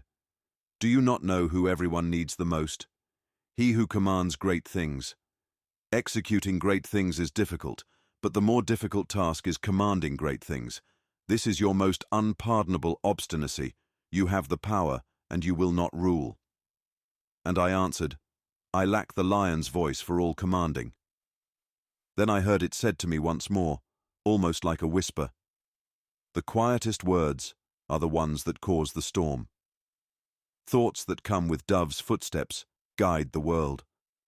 O Zarathustra, you shall go as a shadow of that which is to come. Will command your command this way, and be the one in charge. And I answered, I am ashamed. Then was there again spoken unto me without voice, You must yet become a child, and be without shame. The pride of youth is still upon you. You have become young at an old age, but he who would become a child must surmount even his youth. And I considered it for a long while, and trembled. At last, however, I said what I had said at first. I will not. Then I heard laughter all around me. Oh, the pain that laughter caused to my heart and intestines! For the very last time, I heard someone say to me, O Zarathustra, your fruits are ripe, but you are not ready for them. So you must go again into solitude, for you shall eventually become mellow. And again was laughter, and it fled. Then did it become still around me, as with a double stillness. I lay, however, on the ground, and the sweat flowed from my limbs. Now, have you all heard why I have to return into my solitude? Nothing have I kept hidden from you, my friends. But even this you have heard from me, who is still the most reserved of men and will be so. Ah, my friends, I should have something more to say to you. I should have something more to give to you. Why do I not give it? Am I then an ungenerous person? When, however, Zarathustra had spoken these words, the violence of his pain and a sense of the nearness of his departure from his friends came over him, so that he wept aloud, and no one knew how to console him. In the night, however, he went away alone and left his friends. In The Quietest Hour, Nietzsche delves into the profound inner turmoil and existential crisis that Zarathustra experiences as he grapples with the weight of his mission and the overwhelming solitude that it demands. This chapter reflects the tension between Zarathustra's role as a prophet and his deep sense of inadequacy, as well as the existential dread that accompanies the realization of his destiny. Zarathustra begins by expressing his reluctance to return to solitude. Unlike his previous retreats into isolation, which were often driven by a sense of purpose or the need for introspection, this departure is marked by sorrow and a sense of compulsion. He speaks of an angry mistress, his stillest hour, which has commanded him to withdraw. This stillest hour represents a moment of profound realization and confrontation with his innermost self, where Zarathustra is forced to face the truth of his own existence and the demands of his mission. The imagery of the ground giving way beneath him and the onset of a terrifying dream symbolizes the destabilizing effect of this realization. Zarathustra's heart becomes terrified as he is confronted with the voice of his stillest hour, a voice that speaks without sound, forcing him to confront his deepest fears and uncertainties. The voice repeatedly challenges Zarathustra, asking him to speak the truth he knows but refuses to utter. This internal dialogue reveals Zarathustra's inner conflict. He knows the path he must take, yet he hesitates, feeling unworthy and overwhelmed by the magnitude of the task. Zarathustra's reluctance to speak his truth and command the future is rooted in his humility and fear of his own power. He acknowledges that he is not yet ready to wield the authority that his mission requires, and he doubts his ability to fulfill the role of a leader or prophet. The voice criticizes him for his lack of humility, suggesting that true humility involves accepting one's destiny and embracing the responsibilities that come with it. Zarathustra's response, his repeated refusal to fully embrace his role, reveals his deep struggle with self-doubt and the weight of his existential burden. The voice in the stillest hour also speaks to the power of quietness and subtlety, suggesting that the most impactful actions and words often come in the softest forms. Zarathustra is reminded that true command does not require loud declarations or forceful actions. Instead, it is the quiet, persistent will that ultimately shapes the world. This idea reflects Nietzsche's belief in the power of subtle, transformative forces that operate beneath the surface of human consciousness and history. Zarathustra's final response, his declaration of "I will not," followed by the mocking laughter he hears, underscores the painful realization that he is not yet ready to fulfill his mission. The laughter symbolizes the harsh truth that Zarathustra's journey is far from complete, and that he must once again retreat into solitude to mature and prepare for what lies ahead. The voice's final admonition, that Zarathustra's fruits are ripe, but he is not yet ready for them, captures the essence of his struggle. He possesses the knowledge and insight needed to lead, but he has not yet fully accepted the mantle of his destiny. As Zarathustra departs from his friends in the night, the chapter concludes with a poignant sense of loss and unfulfilled potential. Zarathustra's weeping and solitary departure emphasize the loneliness of his path and the heavy burden of being a visionary ahead of his time. This chapter encapsulates Nietzsche's exploration of the isolation and inner conflict that accompany greatness, as well as the existential pain that comes with the awareness of one's own limitations and the distance yet to be traveled. In The Quietest Hour, Nietzsche challenges the reader to consider the difficult journey of self-realization and the courage required to embrace one's destiny, even when it demands solitude, struggle, and the confrontation of one's deepest fears. Zarathustra's experience serves as a powerful metaphor for the existential trials that accompany the pursuit of greatness and the creation of new values. And that was all for this time. I'm working on part 3, but in the meantime, I will be releasing other videos as well, and you can take a look at my previous videos right now. See you soon, friends.